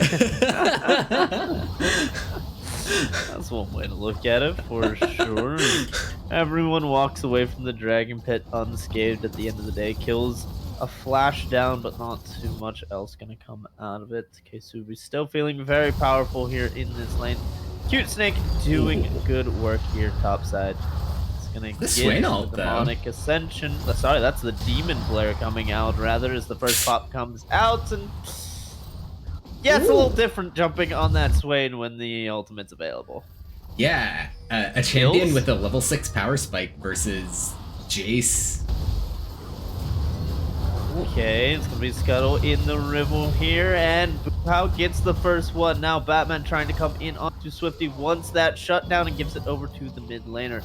Now TLP is here to back up, but Aphelios is coming around the bend. They don't have a way to pincer unless it's going to be a flash out of Batman. Doesn't have it available, but Diana steps back forward, allows Batman to go forward, and he'll give a kill to his AD carry every time. Flash forward, the Moonlight Visual. He's going to pick up 2. TLP should be fine to walk this one out, but they really nice Q forward out of Batman. That is why I love playing with the man. Absolutely selfless rather. Dies to give his AD carry a double, really makes the play happen. TLP, you're doing the right thing, but it's not. Getting a chunk of damage onto Keisubi, and the shutdown gold there is super real. And Snake can absolutely not fight this late anymore. Needs to get a bit of poke down before he goes in for the all-in. And now both junglers have been called to the top lane. Dragon is down for another 3 minutes. Rift Herald is the call. That's a good shock blast landing. Now Batman here with the cease and desist. Unable to find CH Gaming as ward comes down, and Batman might be in a bit of trouble if he chooses to go inside. There's a lot of aid for CH Gaming across the corner. That was so much healing from the pull and the Visions of Empire, I think is the W. Yes. Like, yeah, getting the stacks, and let me see. How many stacks is this Swain at? Oh, the Swain stacking. Here we go with this. Yeah, 10 stacks. It's pretty ridiculous pretty quickly. Yep. The amount of damage, or the amount of health he gets later in the game doesn't feel as silly, but early in the game, like, that was a noticeable amount. How going in the mid lane, Moonfall down, but it's flashed away from King, and King's gonna get the return kill. Tried to dive the Victor, but the flash was too impactful. Now the kills come out of kills. Level 6 off for TLP, however, but he doesn't press the button. The Gale Force damage is not expected. Now Keisubi gets a double kill.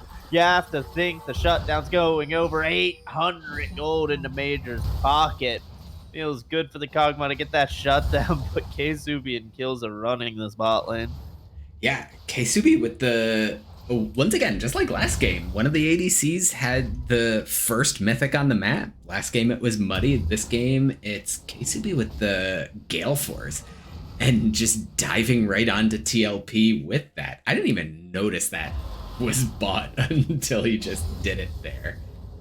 Yeah, apparently neither did TOP. Flash on Wild Growth available, but just got taken off guard by the Aphelios damage. Oh, how do you feel about this Ginsu's first on Cog? The big shutdown did enable the purchase?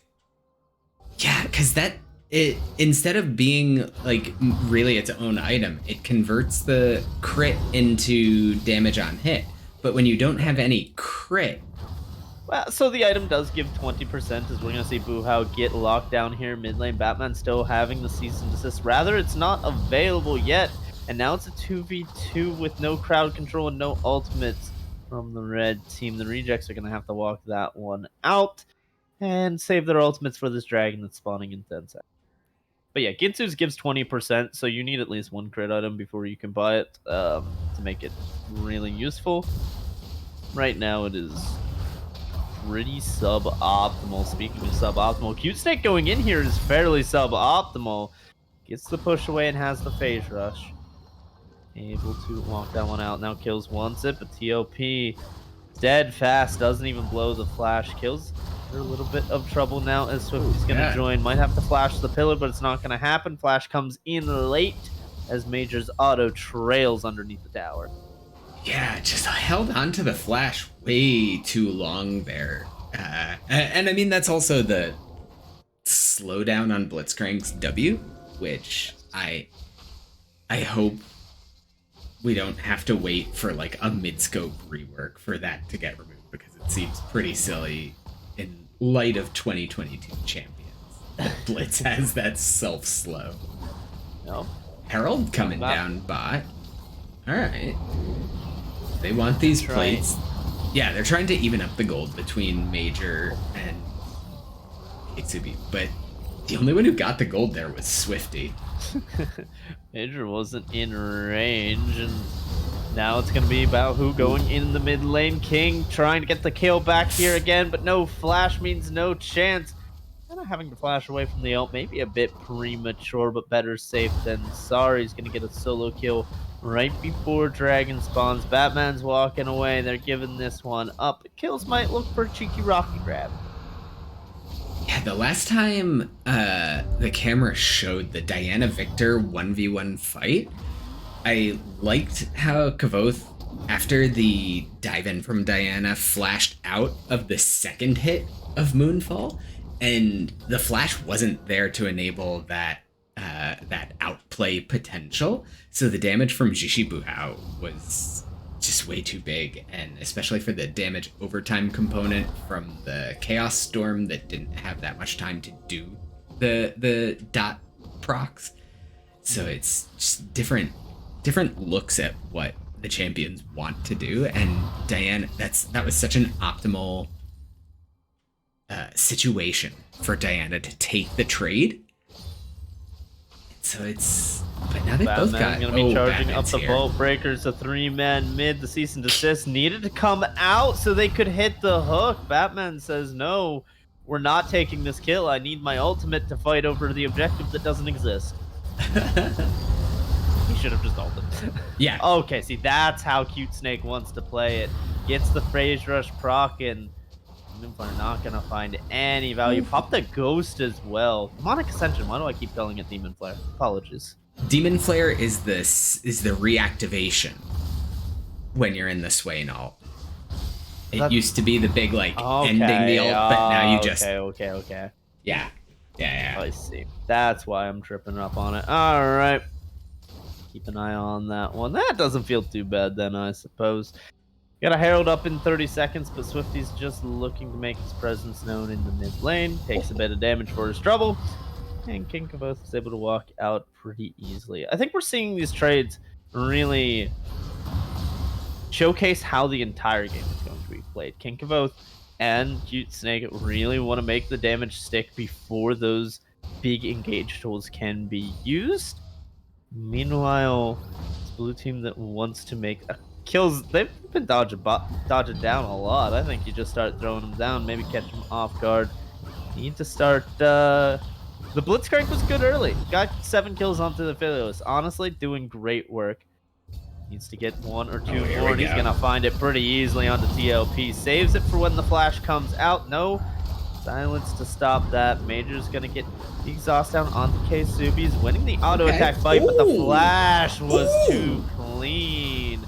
Nice out of K-Subi, and that's why the man's popped off 2 games in a row. Now it's King Kavoth and Swifty, but that Divine Sunder healing is not balanced, ladies and gentlemen. He's going to drink his pots, and his jungler is there to save him. Death Ray is not able to find it, so Batman's going to have to flash, but they will take down the Troll King, and the cease and desist comes out just in time. Oh my god, Kavoth. Like, that literally had to be single-digit HP that the Victor got out of there. I was like, does he have red buff? Does he have red smite on him? Like, what's gonna do that 10 damage to get the passive healing and the probably triumph healing onto Swifty? Because I think if he got that, like, the item advantage he has over Batman is bonkers, and he could have taken out Batman in that fight too. Yeah, well, now Batman's down onto Boo How, and that's going to be a quick kill. Ignited up is the jungler, but Batman's not going to go down. And I do believe Challenging Smite was on King Kavoth, but he has the time where Dominic drank the Corrupting Potion and got a big chunk right away. Now Major's taking a big chunk as Kills is going to Shirelia's into this. Going to flash forward, get the silence, miss the hook. K-Subi, can you get in range? No. That's a walk at him moment. Kog'Maw's got no flash, even if you have to die for that one. Take the death for K-Subi. The Aphelios needs to get as strong as possible. Man is going all offensive, by the way. There is no shield bow to try and protect against the damage. There is no Hex Drinker to protect against these solo laners. It is Gale Force into Collector. It is K-Subi saying, if something's coming my way, I'm flashing, and then I am one-shotting them. Oh, that is, I mean, like, being dangerous game to play. Yeah. I really want to see him pull it off. He pulled it off last game with the Lucian. This is second Herald going straight into bot lane.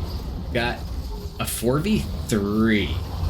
Batman's here, but Kills can't find the hook. Now, as I say that, he gets a Herald to pull Major in, but Batman got caught up on the side. It's Boo How here. There's no tower down. King Kavoth trying to buy space, but the Moonfall is able to come right down as the Demonic Ascension is started, and there is no Jace teleport to help. It turns out to be a 4v5 and not a single member of the best team gets taken down. They got their name for a reason. Oh, yeah, K-Subi was just up in, like, melee range. They saw the flank coming in from Xixi Boo How, and they just tunnel visioned on the aggressive part of the fight, like trying to survive under turret. And that is the third dragon going over to the best team. And Ocean Drake into a poke comp.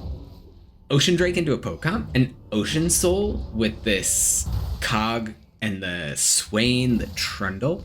It's gonna be super gross. So the rejects really need to play for dragons now, or this game is just unplayable if they give over his Soul.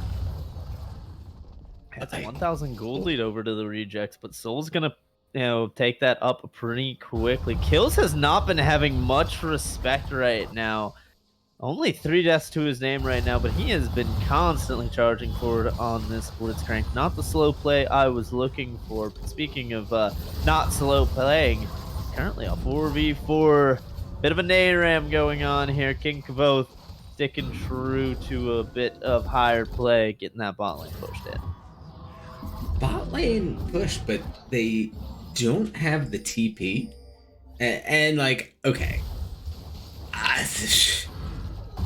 I can see a world in which best team could take a quick Baron here. I think it would be insanely risky because there's not much in terms of defensive stats. So like tanking the Baron if there's any challenge. Oh god, K-Subi. Good Gale Force out of K-Subi, and here comes the one shot right afterwards. Ooh. That was the man's plan, and he's gonna get it down, but the Ignite ticked, and Trundle was able to get the kill with the Tiamat through his allies. Sadly, Keisubi goes down. Didn't quite have the flash up. Showing the reaction time. Very nice Gale Force out of the Moonfall. Yeah, super clean play coming out of him. And they're trying. They are trying. The two-man melee squad in the poke composition are holding down the fort mid lane as King Kavo's gonna get that bot lane tower uncontested, and Cute Snake pushing in top lane. Not gonna be able to get the whole tower, I imagine, but a big chunk of damage and some minions lost to the void. Rejects playing the map very well right now, must say. Yeah, really, like they were in danger in the mid. They had Keisubi go down. But getting a turret in bot, getting Kills. half What the is turret. this, man? Like, Oh my god, kills. you What are you don't doing? know where Swain is. Like, Swain could just be walking up, and Kills has to flash. They're giving this man so much respect when he does not deserve it. He's getting away with murder on the Rift. I was like, wait a second, no, he doesn't have Hex Flash, so he's not gonna No, just he flash doesn't. over the Dragon Pit wall. That man's recalling in mid. His solo laners are nowhere to be seen. Keisubi's clearing mid, and he's just taking vision in the enemy jungle. Doesn't get punished for it. Kills playing a very dangerous game. The bot lane in general for Rejects playing a very dangerous game so far. Been flipping up in their favor. You can see Keisubi starting to put a little bit of respect on the enemy solo laner. Hex Drinker completed for the Aphelios. And honestly, one of the most cracked items right now if it's into the right team. That shield just comes up so often and does so much work for these squishy teams. Squishy champions, rather, and 35 MR is nothing to scoff at. Yeah, and against Swain, Diana, Cog, all doing decent. I mean, all doing magic damage. Like Cog is the mixed, It's mixed. but it's yeah, he's gonna get so much value out of the Hex Drinker, and there's no other item build after it. It's just Maw, right? Yeah, I don't even think you finish the Hex Drinker at this point in time, realistically, unless Maw is somehow a big purchase, like the biggest purchase you can get before a team fight. Speaking of that team fight, it's 45 seconds to Dragon, and you can see the priority on the teams. It's Cute Snake pushing up in the top lane, has a teleport available. We'll see if King Kavoth is able to get some poke down onto the right targets. Laser comes out, and oh, that was really scary for the Rejects for just 1 second. Now it's Boo top lane. Can Cute Snake win the 1v1? Moonfall in. Get the damage out. Really nice back. As Cute Snake seems to be winning the 1v1 for now. 0-3J still applying a lot of pressure to the top side. But it's the best team that has control over the dragon area. Oh, Big Nice Nevermore pillar. grabs the jungle. Batman has to flash out. It's a dangerous game of cat and mouse, and both members that are top need to recall before they teleport. So best team's gonna take the 4v4. It's a lot of damage coming out. Hook just misses, and now Rejects have to walk back. They certainly don't win this now without the hook. Kills is walking forward, but he's a very squishy Blitzcrank. Keisubi does a lot of damage, but there's too much healing on the enemy squad. King Kavoth is going to go down. Keisubi's the last man standing, but he can't flash enough skill shots. They only take down the support, and they give over Ocean Soul. Cute Snake not able to get anything more than a tower top lane. It's starting to look bad for the Reject shot, though. Okay, Shishibu Hao went top lane, went for the all-in, used the Moonlight, doesn't have teleport the summoner. Like, used the Ignite in that trait. Oh Cute my god, Snake- Diana doesn't have teleport. Yeah, Cute Snake had teleport that whole time. When they went for the 4v4 No fight at that way. dragon, I was waiting. I was praying for Cute Snake to hit that teleport button and turn the fight into a 5v4, and they start the comeback on the dragon stacking. But he took an inner top turret instead. Inner turret for Ocean Soul, super not worth. Like, understatement of the century, super not worth. Like, Diana had no way other than like just bursting and going for the kill to stop the TP. And he even sat in, like, he went into a bush when the wave was pushed up. Like, I thought it was coming. And It then almost didn't. feels like one of those benefit of the doubt things where you have to imagine he didn't realize that there was no teleport on the Diana, because even TP for TP, the Jace compared to a Diana without ultimate feels much stronger. Yeah. I don't know. Oh, that's going to be a nice pick. They're going to find a quick kill on Fu Nice. Hao. Okay, Subi picks up the 11th for the Ophelio. So much in the pockets of Ksubi. He's trying to rocket towards an Infinity Edge. Has pickaxe gold in base, but currently sitting on that pink ward. See, they're worried about the Baron rather, starting up off that pick. Rejects are really just looking for another pick, and now Major might be the man they've found. Flash forward, they're going to find onto Major. Do they have the burst through all the Lulu? Yes, they do. They're going to grab 2. And now with Cube Snake pushing in the bot lane, Swain has no teleport. They just saw that one be used not too long ago. This has got to be the Baron for the Rejects. The game is swinging on a hitch. Cube Snake, let's see if the 1v1 has shifted whatsoever. I don't believe it has. And Cute Snake's going to agree with me, flashing away from the Swain. Now, Swifty, if you can make a miracle happen, now's the time to do it. Batman's low, Kills is low, but King Kavos should be able to push him out. The flash has to be utilized. It's 6K. He's just trying to kill anyone.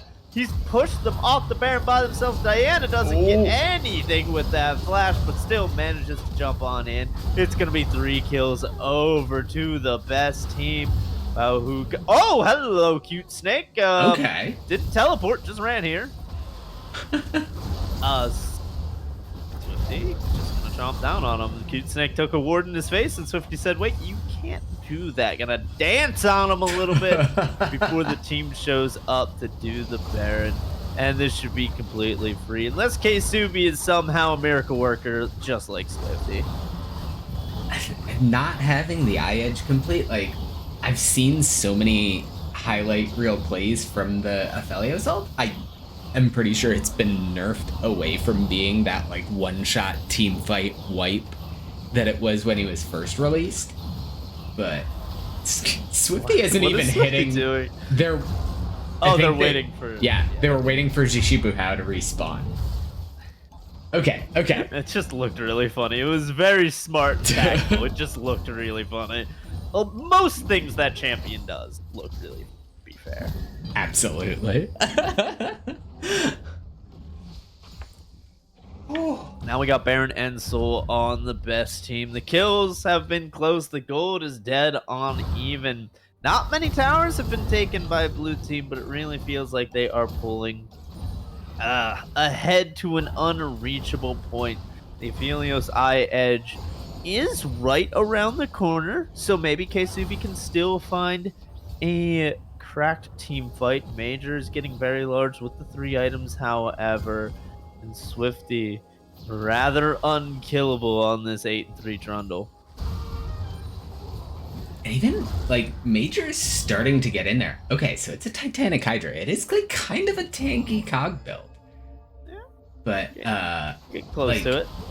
Major is finally at the point where, with the wild growth and, like, with this item build. Okay, Subi wanted the Infinity Edge, but they're not giving him the chance to go. They're going to dive 4v5 right now. Cute Snake does not have teleport. He utilized that to get top lane, and now his team desperately needs him in his base.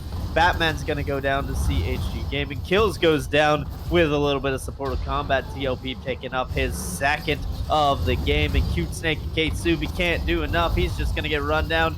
Hex Drinker's a good item, but it's not that good. And the Jace is going to watch the base fall in front of it. No amount of poke is going to stop this onslaught. The best team are going to take their first win in the ClownFest in-houses. Oh, what a game from Swifty. It really pulled on some carry pants there and can't knock CH Gaming whatsoever.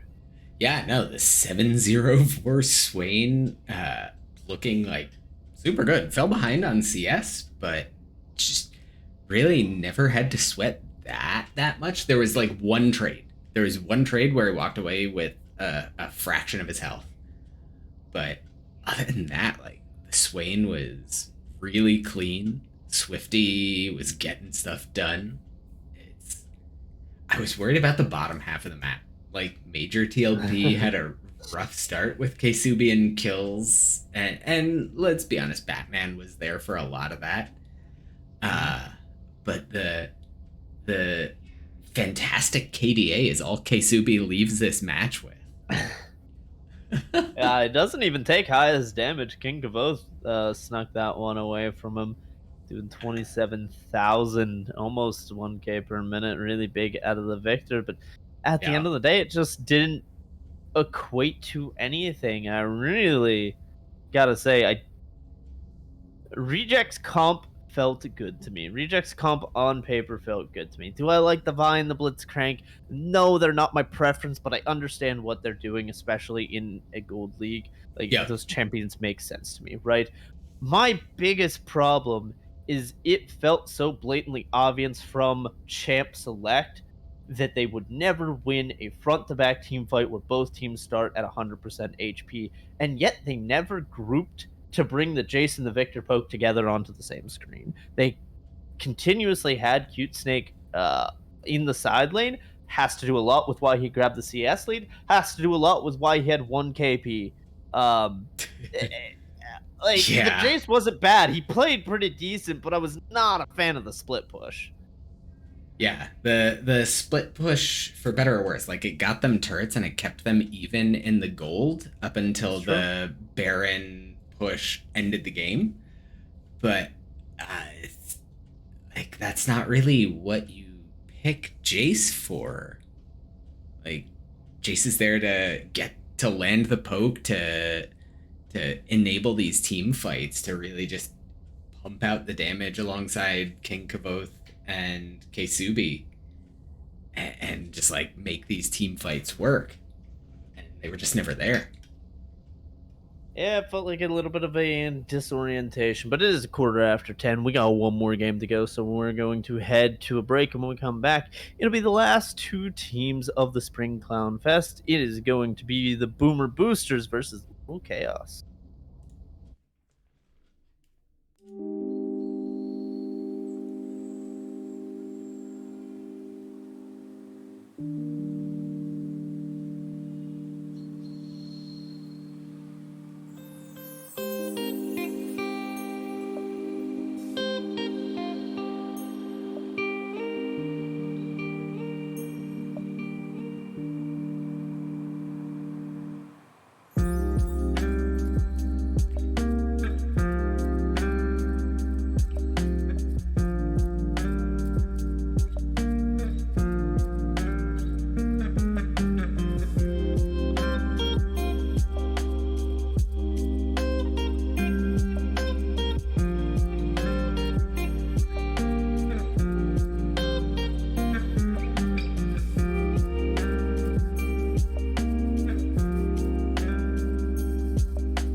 Welcome back, folks. Sorry for that extended break. The Boomers went like an absolute marathon, insane game. It was almost 60 minutes long, like at least 80 kills. I didn't see the final stats, but it was bonkers game, and understandably, people were kind of exhausted. 44-minute game with 111 kills. Oh! Each team was over a kill a minute. That's pretty darn crazy. We'll see if we can keep the craziness up. I mean, the end result of that game was that Boomers are now 2-0, and they're looking for the perfect record in this game, so they can keep up with the return of the Crusaders, who we saw one game one. Both teams trying to get to 3-0. We might have a special treat if both of them are able to do so. I do believe they are the only teams that have the option of going to 3-0. I believe there are only 2-0 left. Yeah. If I'm wrong, somebody can clarify, but I'm pretty sure I'm on that one. Red team has rated up for draft, so we're just about ready to get in. And as I say that, bands are going to start coming out. And you know what I want to see hit the band table? Dogman's played Seraphine 2 games in a row and pretty darn good at the champion. Turns out the first time wasn't a fluke. Yup. Yeah, the Seraphine, I have to assume is going to get banned. The other expected ban is, since Shrouds is in the match, the Akali should be getting kicked out. But there's been a lot of Katarina on that account in the last couple of weeks. So I don't even know. Do you spend the 2 bans on just Shrouds? That's hard to say. We're going to keep an eye on if it's able to get through. The Akali already down, and we'll see if they expend another mid lane ban here or not. Tristan is going to be taken away from Slap That Ash. Had a really good game on it. And Wukong continues to be very high presence. Going to be taken off the board here on the red side. Should introduce the teams, as this is their first time on stream. Boomer Boosters on the blue side, Chessie, Isodak, Dogman, Slap That Ash, and XL Physiology. And on the red side, it's going to be Literal Chaos, Hidden Shrouds, Farzoth, No Name, CG Cracker, Rax. Two big, a lot of big names on the red side. Really surprised to see them go down 0-2, but maybe that just means they're waiting for their underdog bonus. And there's Dogman Seraphine taking off. Thank goodness. Not going to get it 3 games in a row. And the Volibear first pick blue side is intense. It's understandable. It's a super strong early game jungler and still can scrap in top. There's a lot of really gross oppressive champions in top, and the Voli Prio as a top lane champion is definitely down, but is possible. I suspect it's going to be a jungler, though. That's Chessie and Cooper. They both play it, so we could see it go either way. And the Trundle's not going to be far behind here in this draft, not wanting to be outdone. The Troll King makes his way onto Summoner's Rift. It's paired by a Jhin. Okay. I mean, just as for playing sake, Jhin is probably my favorite AD carry to play, so I always like seeing it on the Rift. It's interesting to see it picked so early. I mean, it's probably just a comfort thing, just like, I want to play Jhin. So, oh, wait, that's red team, so that's Cracker. Yeah, Jin's is most played, most played by a chunk this season, has 68% win rate. So it's, yeah, this is a Jhin fan in attendance. See if he's able to make that one swing. I'm taking a look over at the standings right now. I didn't realize we had a point system going on. Oh yeah, yeah. And it's looking like Boomer Boosters are actually in the lead because they finished a game with a 10k gold lead, which gave them an additional 0.5 points, and they hold that 0.5 over Crusaders Reborn right now. So both teams trying to go for that 3 for nil. However, there might be a technical winner from just points alone. We'll have to see how the games go here in the last match. But for official spring funsies out of the ClownFest here, the point system could decide a winner. We'll have to see. Misfortune, Anivia, and Corky locked in respectively, B2-3 and R3. How are we feeling about Corky into Anivia? This is not a mid lane we see very often here. Anivia is one of those champs that, like, I feel like is never the headline grabber, but is so strong. And usually it's more of a counter pick, like what we saw against EG by G2 at MSI, where they waited until later and then the Anivia pick just countered everything that EG comp wanted to do, and it felt gross and just untouchable. Um, this looks like more of a comfort pick for Dogman. I'm looking at the OPGG. There's like 8 games in the last couple days on Anivia. So that was kind of what I expected once the Seraphine was off the table. It's his second most played mid laner. I think the area control is super strong. It's less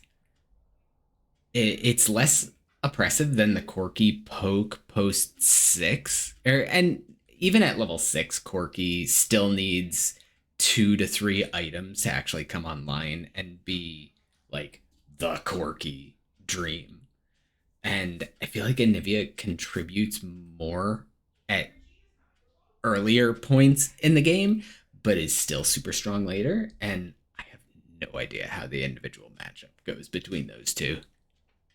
Very strong. Hopefully we're not seeing another draft little oopsies. Maybe it's just a mispick, and hopefully not the site going down on us for the second time, sadly. Fourth? I don't. Braum.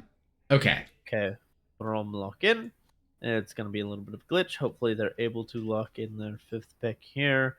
God, I like that Braum pick versus Jin and Corky. Like a lot.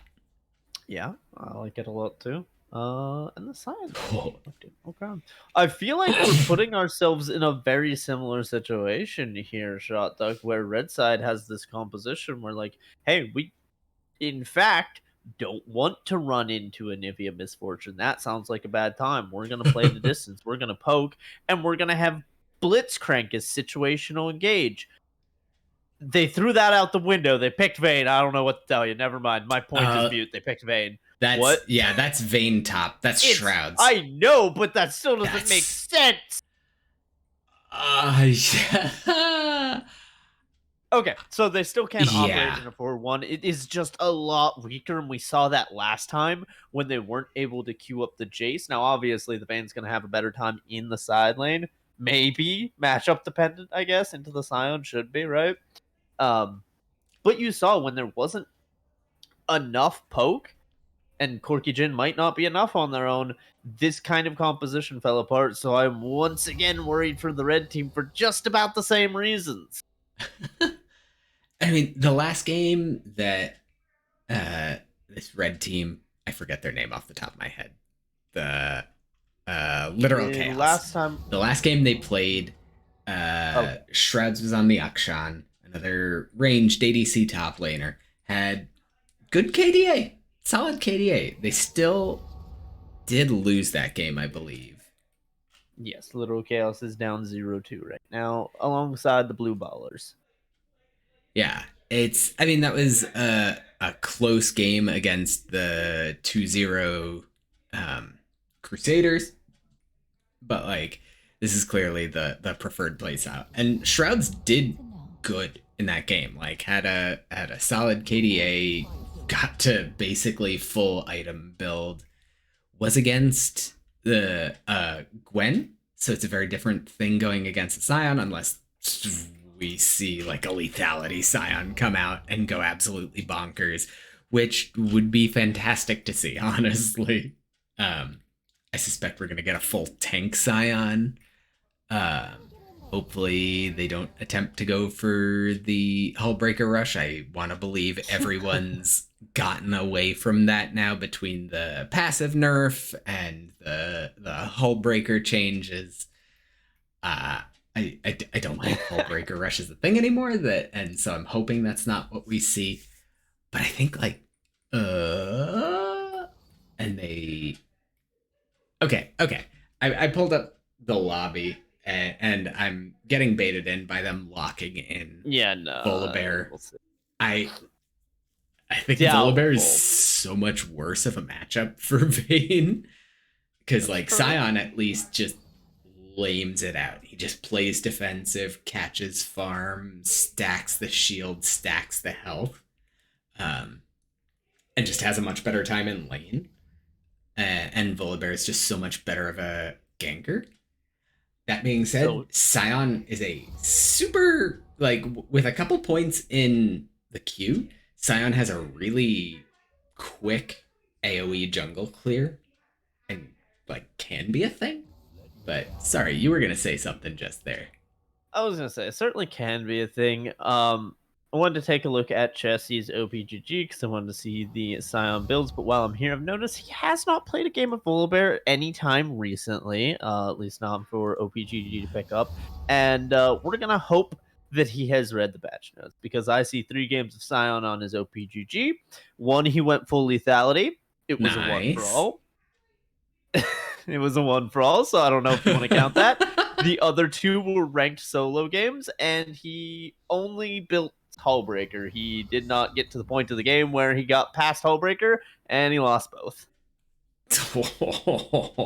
Unfortunate. Oh no, he's got a Sunfire this game. Still lost, but we're gonna hope he read the patch notes, because that's not gonna be how you play that. And I really expect the Scion to go top. I think Cooper on the Volibear gives this man so much more agency than the Scion, and that's what you really want to see out of this guy. Exactly. And like you said, the Scion just nullifies the lane. I think Volibear has better kill pressure, technically. He has any kill Scion pressure. Right. So we'll see how that goes out. Bot lane's going to be very interesting. I am very positive, and I could be wrong because this is not a standard bot lane you see very often. I am very positive that if Isodak gets pulled, they just walk at them and win 2v2. Yeah. That's what it looks like to me. Now we'll see if that works out in game or not, but that's what it's looking like to me. Would you, with laning with a Braum support, would you still go for the Make It Rain Max Comet Misfortune, or do you go something like PTA? I think looking across the enemy team, you 100% go lethality here. Yeah. To me, it does not matter what you do in lane, to be very honest. I just like seeing what you choose to do reflect in your playstyle. If you're going to go for the PTA and the Qmax, walk at them. Actually land the Qs. Actually be aggressive. If you're going to go for the Emax with the Arcane Comet, that's fine. Just don't fish for 2v2s all the time. You gotta play whatever you pick. I think, honestly, the difference between the two is minimal as long as your playstyle reflects it. Yeah. Agree. Whew. But all right, folks. Don't go anywhere. We are going to let spectator delay count down. We're going to get into game, get set up, and we are going to throw it to a brief break. So watch these ads and come join us for Game 3 of Spring ClownFest.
And we are live with the Spring Clown Fest game number 3 between the undefeated Boomers and the yet to win Literal Chaos. Now we're going to see another Blitzcrank play.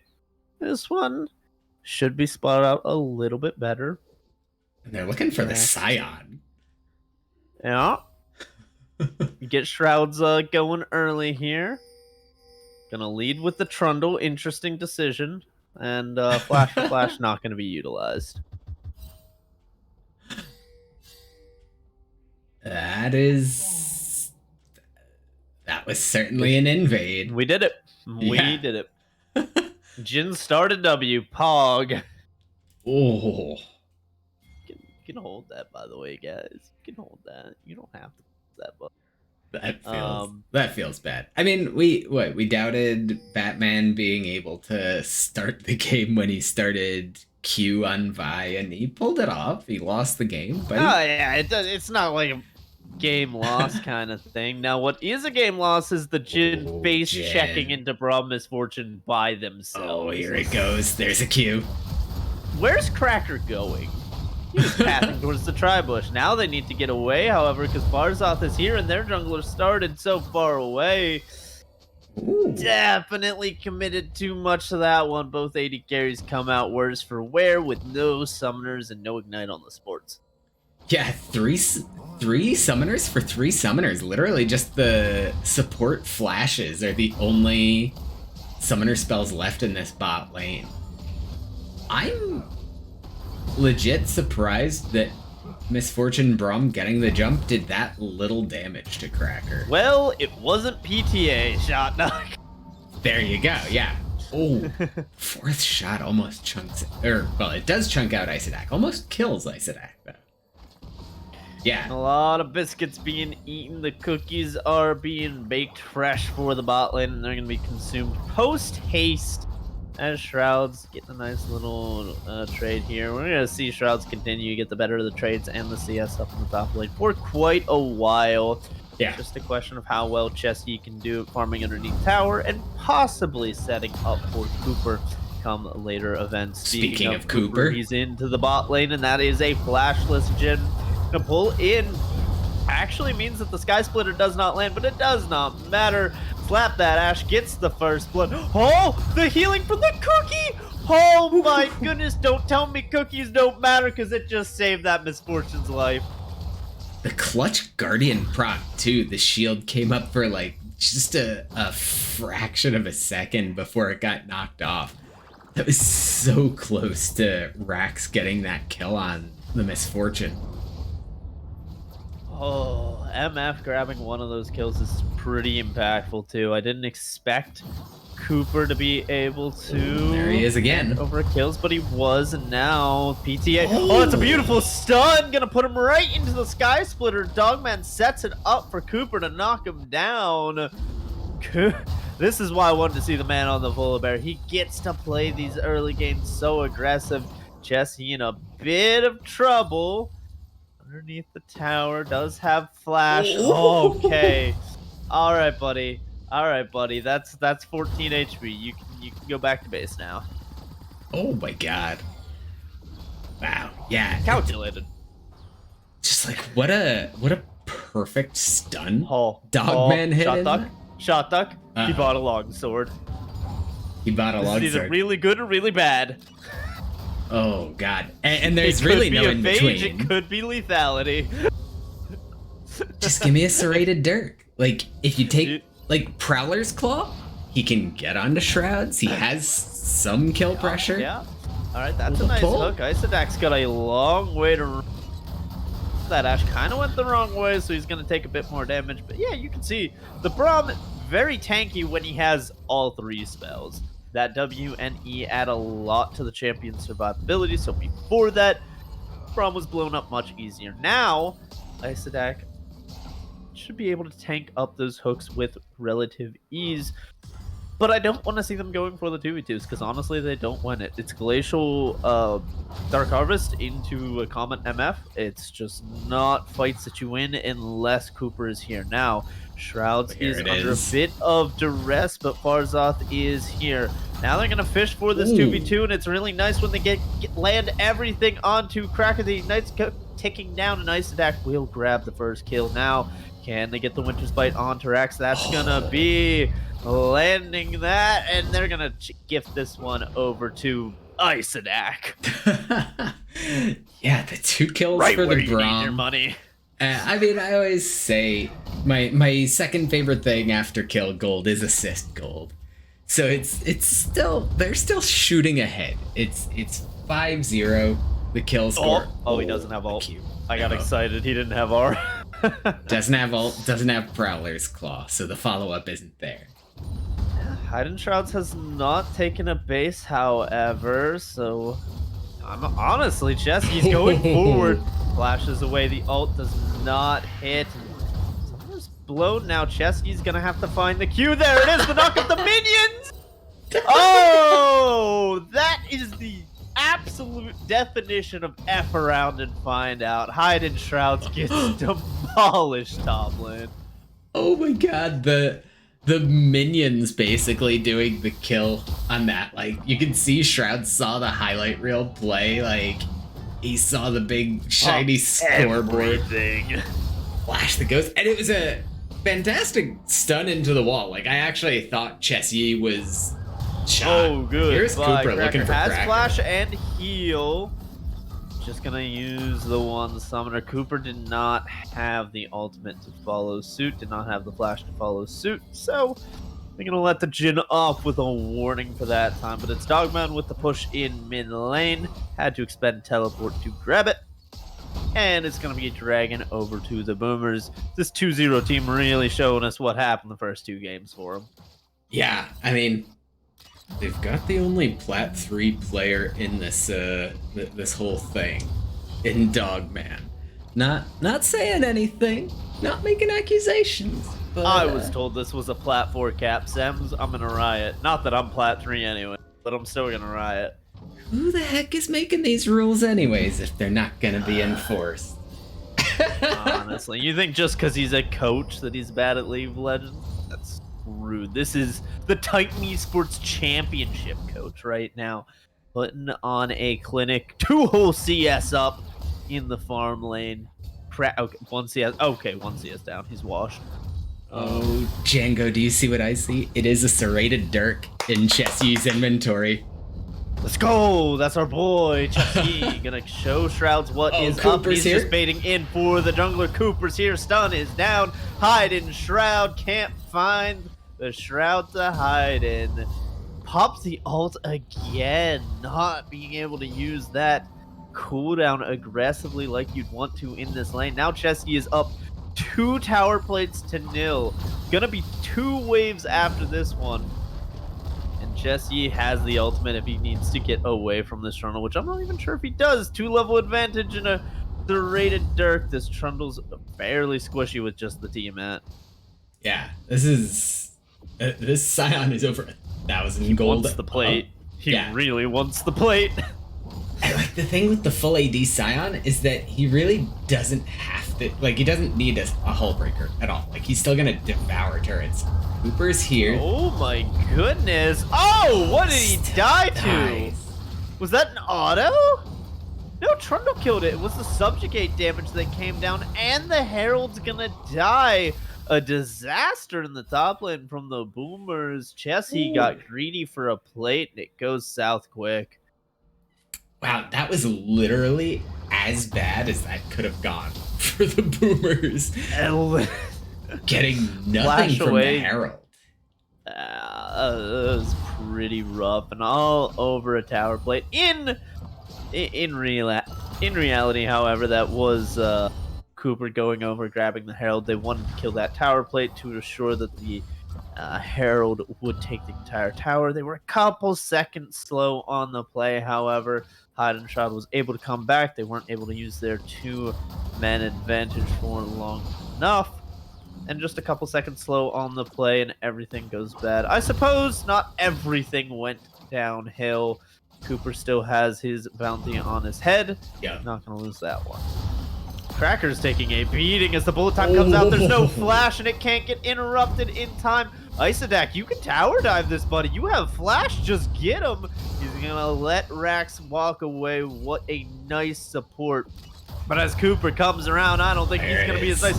Flash forward, and Isodak gets his third. The support's on a rampage here for the Boomers. Oh, God, yeah. This bot lane is... the Vayne ult. That's a sad B moment if I've ever seen it. Oh. I mean, Please don't die to just a Q. Okay. Okay. All right. Oh. All right. I like the condemn. Surely doesn't stay again, right? Okay, so.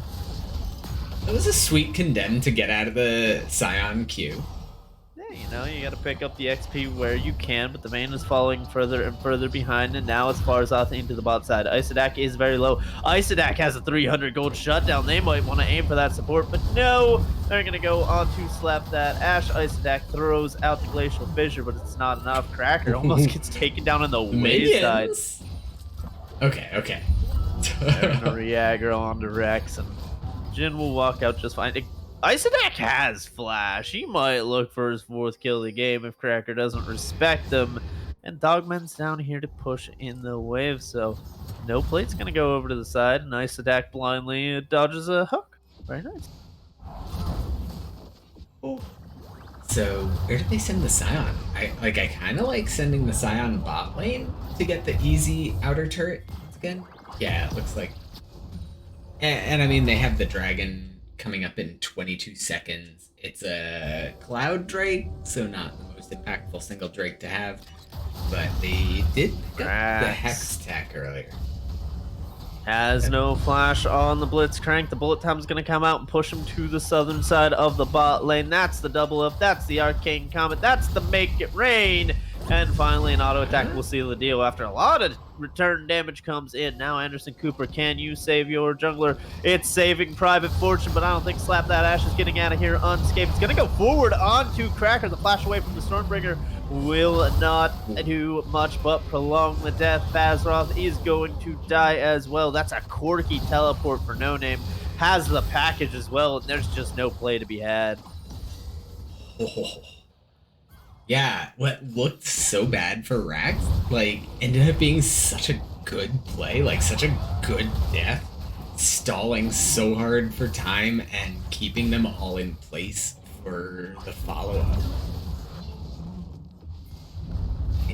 Very nice out of the support to buy as much time as possible. However, play overall went south. Now it's going to be the package mid lane, but Jesse's not taking a whole lot of damage just yet. Has to flash away, but is going to choose to hold back on in. Icedak's going to keep him safe from... Ooh. No! Jesse didn't let the support block. You can't keep up with your movement speed, buddy. Prowler's Claw is doing a lot of damage to No Name, but it doesn't quite matter. Slap That Ash almost has the bullet time. You can see the angle that he's looking for. Cooper's running forward, but there's no Stormbreaker. He doesn't need it to get a kill on the opposing jungler. He's going to trade one back. However, No Name gets that shutdown, and bullet time is up. If Rax misses a hook, I think someone's gonna die, because Slap That Ash has a lot of damage with this lethality mythic.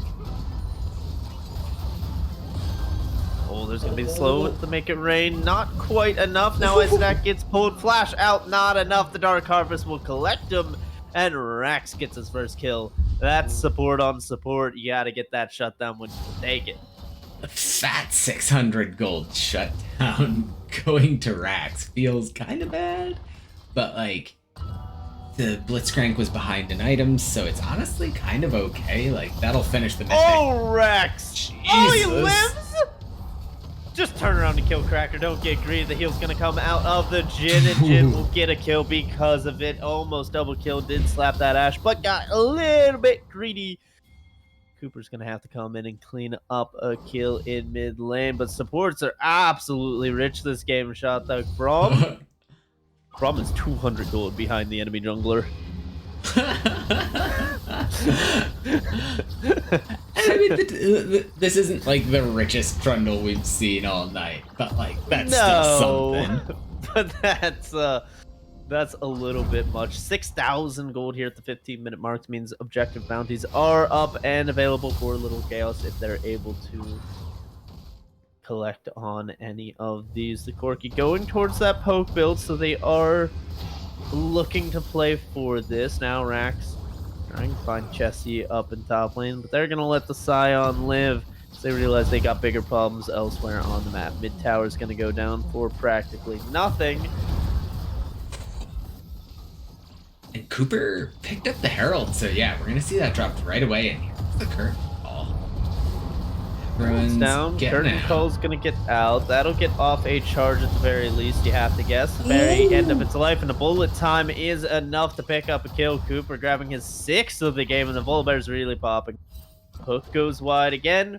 Possible now that they can lay siege to this tower. Very low HP. Now Cooper's flashing forward. Cracker gets stuck in the wall. What a horrible mechanic, but it worked out well for the blue team. The Boomers are diving the inhibitor tower, and Dogman's trying to find on to No Name. He gets the stun. He gets the increased damage. 500 big ones from the Anivia Shard, and that's going to be a double kill for Dogman, showing that it's not just the Seraphine you got to be worried about. It gets popped. Oh, Isodak no. was trying to help, but not able to find the way. Nearly killed back. Gonna get caught up in the enemy base. Given a few shutdowns over. Not the end of the world for the Boomers, as they still command a hefty 8,000 lead. Oh, but that shutdown was actually really impactful. Going to Farzoth, that finished the Divine Sunder on this Trundle. So, like, that champion's finally going to start feeling like the Trundle that you actually want to see on the map. Flash now, out. Farzoth, you are in trouble. That Winter's Bite is too much for you to take, and Isidak's gonna get his 5th kill of the game. It's Cracker, you're just caught too far up the lane. This Anivia did so much damage.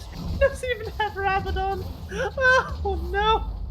Well, and that's an Anivia that's so far ahead that it's going to be a Rabadon's 2nd item. It's such a greedy build. But like, the knockup doesn't come quite out of Chessie as Dogman's coming in there. Nice stun onto Rax. The damage not quite there. The Blitzcrank's a little tanky, and now No Name gets the kill. Cooper is going on to hide in Shrouds, but it might have been too far, too much. A good knock up, but it's not going to be enough. Make It Rain's huge. No Name, you got to be careful. Hide in Shroud's looking for his moment, peering around the corner, slap that Ash very low, but a lot of quick damage can come out. They're going to turn onto the Trundle. They're going to get that one. Now does Hide in Shrouds have what it takes? The Tokyo Drift goes the wrong way. Cracker's going to find a Gale Force kill with the flash. That puts him very far out in the open. A nice condemn. No, wasn't quite enough to save the AD carry. Cooper gets shut down, but takes Cracker with him. The game's starting to get bloody, but it's still the gold lead mounting. 9,000 nearly for the Boomers, and they are looking very poised here. Yeah, it has not been that long since it was like 14, 15 minutes in. Like, literally less than 5 minutes ago. 6K at 15. Yeah, 4 minutes, and they've increased their gold lead this much without a Baron. It's ridiculous. Dogman's in a bit of a 1v4, and that's not the place you really want to be. No Name's going to find that kill, no problem. That's an interesting flash. It's not if you get the dragon! The full charge Scion Q, just no one stopped him. Well, the Prowler's Claw into Shrouds, though. I'm sorry I ever doubted you, Chessie, and now you might have laid the ground for your team. That's going to be a big Glacial Fissure onto 2. The Winter's Bite going to catch No Name, but will it be enough to run him down? Cooper's coming. Chemtank not available yet, but Isidak's going to flash the Stormbringer over the wall to get some distance. It's a bullet time for a single AD carry. Call it overkill, but slap that Ash will take it. Oh, good grief. The Boomers playing like they've got to wake up at 5 a.m. for the breakfast special at Cracker Barrel. The Boomers might be a little bit upset to see that the Crusaders have actually lost their match. Oh, so there goes the perfect record finals. Well, so I mean the Boomers are playing for their shot at coming out of this is 3-0. The perfect record, the top points presumably with the massive gold lead too. Yeah, They don't even need the 10k gold lead if they're able to walk away with the win. It should be more than enough to secure this. Now, oh wait, we're on the opposite side of the maps. How the heck did Isodak and Slap That Ash get here? No Name has package if they can get vision of them, but they've managed to rally back to their team. Now Cooper's on the front line. Hyde and Shrouds pop the ultimate right away as No Name goes to the back line. That's a lot of damage from the Corky's. 2 quick kills. As the Corky goes down, it looks good for Red Team, but can they follow up? Chesky and Cooper doing so much damage on the front line. Stormbringer brings that extra HP, and it looked good to start, but Cooper's gonna slam the door right back in their face. 8-2-11. The jungler for the Boomers is absolutely cracked. Oh, that looked actually so good for Red for a while there. Like in the beginning of the fight when it was a 5v4, they were getting stuff done, kills happened, No Name. I thought the package was questionable because it didn't get much damage off, but it got good positioning for the 2 kills there. But then as soon as Dogman joined the fight, like it completely changed. Oh, that hook needs to hit, buddy. Rax, you might die for that one. Farzath, who's taking the brunt of the damage, and the jungler's going to go down right away. Dogman's looking to turn this. Oh my goodness, he can't do it, right? He gets a triple. He's going to resurrect, and Hyde and Shrouds will be able to scramble that egg first and foremost. That was so unbelievably close to a pentakill out of Dogman. Somebody needs to get the comp rolling on this guy because that's disgusting. Now it's going to be Tokyo Drift in mid lane. Slap That Ash gets bumped around. The flash did not go the way that the misfortune intended, but it stopped them from getting stunned into the wall, and that's all that mattered. Finally, after multiple inhibitor tower dives, it seems like the Boomers will take their first of the game. They've got 2 more open ones if they can maneuver around. Dogman and Chessie both have teleport, but it's Cooper that's a far away from his team. Rotated up top. It's a 3v4 rather, as Crackers in the area. Nivea can teleport in if they want to turn this into a 4v4 for the time being. Chesky's going to go down, but he does have that zombie form to do some work, and Rax is taking the brunt of that damage. The Nivea did teleport in, but was it too little too late? Have they overstayed? Looks like they're just going to bite the bullet and walk off into the enemy jungle. They're clearing out vision. They're pinging it. Do you go for the Baron here? I kind of like it because I don't think Red can. I don't think they'll check it, right? Yeah. They do have the blue ward from No Name, so they can check it, and I think there's 0 downside to dropping a blue ward.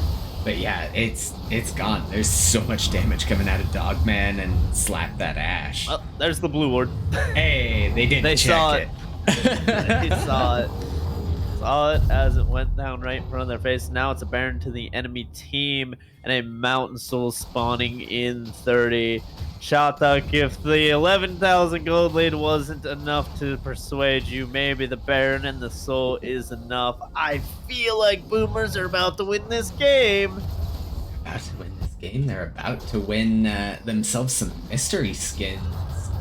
That's what you like to see as Cooper's walking in. That's a big engage! Slap That Ash gets hooked in, but it's not enough. The misfortune just isn't getting focused. Now Hyde and Shroud turns their attention, but it's not enough. Farsoth will have to flash forward to get that kill, but it puts him in a bad position as Dogman's going to pick up that one. No Name is going to be the only survivor of this fight, and it might not be enough. I don't know if he can clear out the wave. It's going to be a teleport in from Chesky to try and save the minions. No Name's going to be able to clear out a decent amount of them with the Hydra, but he's going to flash away from the knockup. Gets the kill with the tower shot. Dogman with the potion does a lot of damage here. Chesky's focusing onto those Nexus towers. Dogman gets the first one, and now Isodax here, but Cracker has respawned. It's a 2v2 inside the base. Isodax holding up a lot of damage, but Dogman actually some really nice dodges. Cracker's going to be able to get the kill with the Flash Gale Force. Oh, what was that damage? Dogman obliterates Cracker where he stood. Good grief. Yeah, not even enough time to press the heal button. I mean, it's just Gale Force and LDR are the only items that Cracker has. This is a very squishy Jhin compared to the Luden's Echo, the Death Cap, the completed Zonias, even the Blighted Jewel for extra magic pet.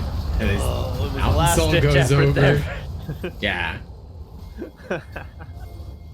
Not gonna be able to find anything now. Dogband's damage is so absolutely bonkers with these 3 squishy carries. The 380 carries coming out of Literal Chaos. That's the team. All right, it's going to be a hook on Slap That Ash. So that's really good. Can the Misfortune be taken down? The Bromwall's doing so much. Tried to stand their ground, but it's not going to happen. Chessie now ulting in.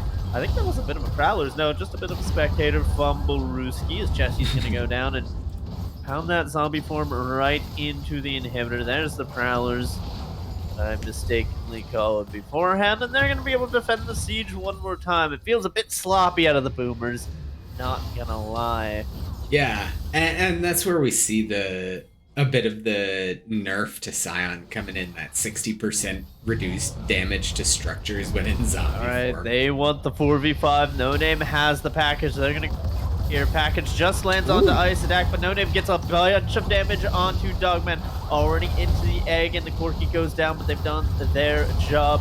Heidentrout is here, and they need to be able to run down as many of these kills as possible. The curtains will be called. Ice Attack's gonna flash away from the slow. Heidentrout gets a lot of movement speed. Brom's taking him on a bit of a journey, and a nice choice to play with the vision there. Make it look like he's dodging up and then dip down. Ice Attack's able to get out. Did he just go bot Baron the Wave? Okay, no, there's no Baron. But he did go bot to get some CS. He's got to make sure he stays ahead of Trundle, by the way. Brom's still 600 gold, squarely in the lead in the race between support and jungle. It's a rough game for Farzad, not gonna lie. Yeah, rough game for Farzad, for Cracker.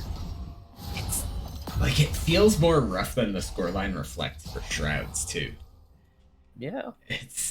I mean, the Scion gameplay, like, it wasn't even tank Scion, but it went pretty much how we thought it was gonna go, that the Scion just weathered the storm, got harassed in lane, but eventually just got too tanky. The Scion natural scaling for Vayne to really do much. I mean, a lot of that is thanks to Cooper. This Volibear has been everywhere on the map, enabling everything, and we gotta fight. They're gonna pull in Chessie, but they don't know how quickly reinforcements can arrive, so they're gonna back off. All 3 inhibitors are back alive. And Boomers, it's 28 minutes. We've had our fun. They're going to finally group up. Chessie taking a bit of a detour through the top side, wants to get that lane pushing, but the inhibitors are open, so really you just want to knock those out. Flash away from Slap That Ash. I feel like Rax has had that number, but now they're going to fight 4v5 here right in the mid lane. Ice Stack soaking up a lot of damage, and the bullet time comes over. It's going to get 1, and the flash away from Bazrath is going to save his life. Now Heidentrout is there. The concussive blows. Oh, that Corky damage is a lot, but it's not quite enough yet. Cooper here, but it's Chessie that arrives on scene. He's going to focus right on the front line, and that Corky damage cannot be disrespected, but it might not be enough. He cleans up 4 as the Corky gets a triple, but Chessie is left with plenty of alone time for these towers and this Nexus. Gonna be able to get this. Gonna stand menacingly towards Rax. Okay, he decided that being pulled into the fountain is in fact bad for him, and will go the other way. Yeah, I think genuinely, if he gets they got pulled this. in, if he got pulled into the fountain, the game doesn't end there with the zombie form nerfs. But instead, yeah, he's just gonna ignore Rax. He'll get it eventually, guys. Oh, he didn't even ignore Rax. He just straight up killed him. He just killed him. All right. The slowest part of the game was absolutely the ending, but Yeah. it comes nonetheless. It was the slowest and the sloppiest. It was the point at which the Boomers felt the most vulnerable, because they were clearly just YOLOing it. They were going for it. They were looking for kills. They were thinking maybe they could get to 2 kills a minute. we're gonna have to give it a couple seconds of silence as I hit continue because I really want to see this damage chart on the stream just to see how disgustingly much Dogman did. So give it just 1 second while I pull us out.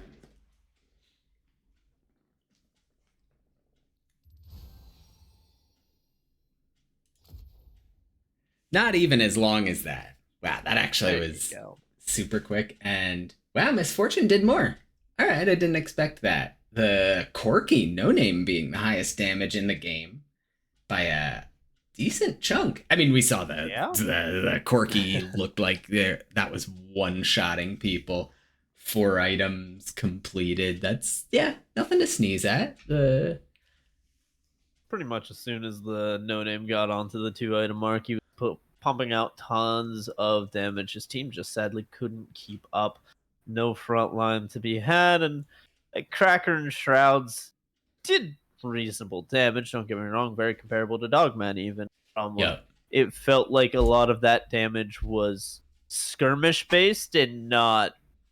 I would imagine Cracker and Shrouds came out of lane dealing more damage than No Name, and No Name quickly racked up DPS there in the last 10-15 minutes.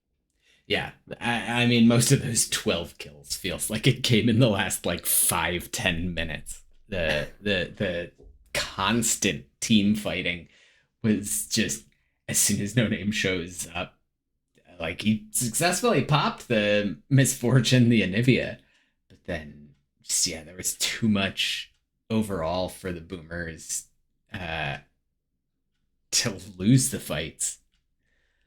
It is, believe it or not, kind of hard to lose with Mountain Soul in a 12k gold lead. Try as they might. The Boomers do, in fact, take the win slowly and painfully in the end, but they advanced to 3-0. They've easily got the most coming out there, and quite impactful. I'm very curious to see. I do want to see the final results. Crusaders might have been taken over by Best Team. I think Best Team gets second place here. But is most assuredly the Boomer Boosters with the first place seeding. Congratulations to them all the way. Yeah, getting 6.5 points when they had already higher points, it should mean they're in the lead. But it looks like we've got Sems in here to maybe give us a live update on the overall standings now that the 3 games are done. Yes, with the 3 games finally completing and only one team ending up 3-0, they will be the champions, and that team is the Boomer Boosters, who you guys just saw on stream. Woo! Absolutely correct. Isodak smurfing on the brum. Yeah, so congratulations to the Boomer Boosters. They went 3-0 with a combined 17.5 points. And the second place team, I think, was 12 at 2-1 with the Best Team. They had a rough game 1 start, but I think they would have been close to actually taking it if they would have pulled that game out. So unfortunately, we don't get a 3-0 3-0 game 4 split tiebreaker match to watch, but I think overall it was a still good event.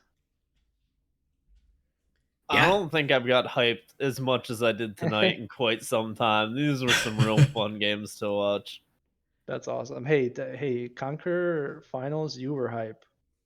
That is true. Wait, was it Conquer? No, it was Divinity at like 1 a.m. You were hype.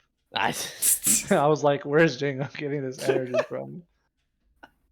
Oh my god, the marathon of Divinity Finals. That was a good one. The peek behind the curtain for Divinity Finals is I legitimately blacked out and fell asleep for one of the games. I think with my final number crunching, this wraps things up. Final standings right there with Boomer Boosters at 3-0, 17.5. I think they had a 15k gold diff one of the games. I don't think it was this last one. It might have been. But that gave them 1.5 points. And then Crusaders Reborn, they lost their final game to the Blue Ballers, so they finished at 2-1 with 10.5 points, and then the best team finished at 2-1 as well with 12 points. Oops, I just deleted them.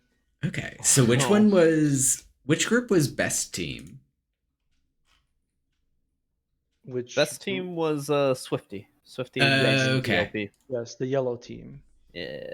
We had some late name changes, so I just updated it to be in order. You can see top three. Two teams were 2-1. One team was 3-0. Two teams 1-2, and then one team defeated, unfortunately. But yeah, I think that wraps it up for what we had. There's not going to be a game 4, but I just want to say thank you to everybody who signed up and participated, and the people who showed up late to kind of replace people. And I hope everybody had a good time. We'll definitely be looking to do more stuff like this in this short off season before some of the leagues start. Um, and yeah, let me try to wrap these points up for the what was it 100 to 0% vote for the people that voted. I need them back at least. Come on. Let me see if I can give you your points. Let's see if it works. Choose outcome. I'm gonna choose literal chaos 1. So please What everybody happens pick if it. you do that? I think nobody. You guys just win nothing. We just lose them? Oh no. Sebs, Boomer, please, I gifted you a sub. I I didn't got you. I choose got to, you. but I did. I got you. I got you. Boomer boosters complete prediction. Yes.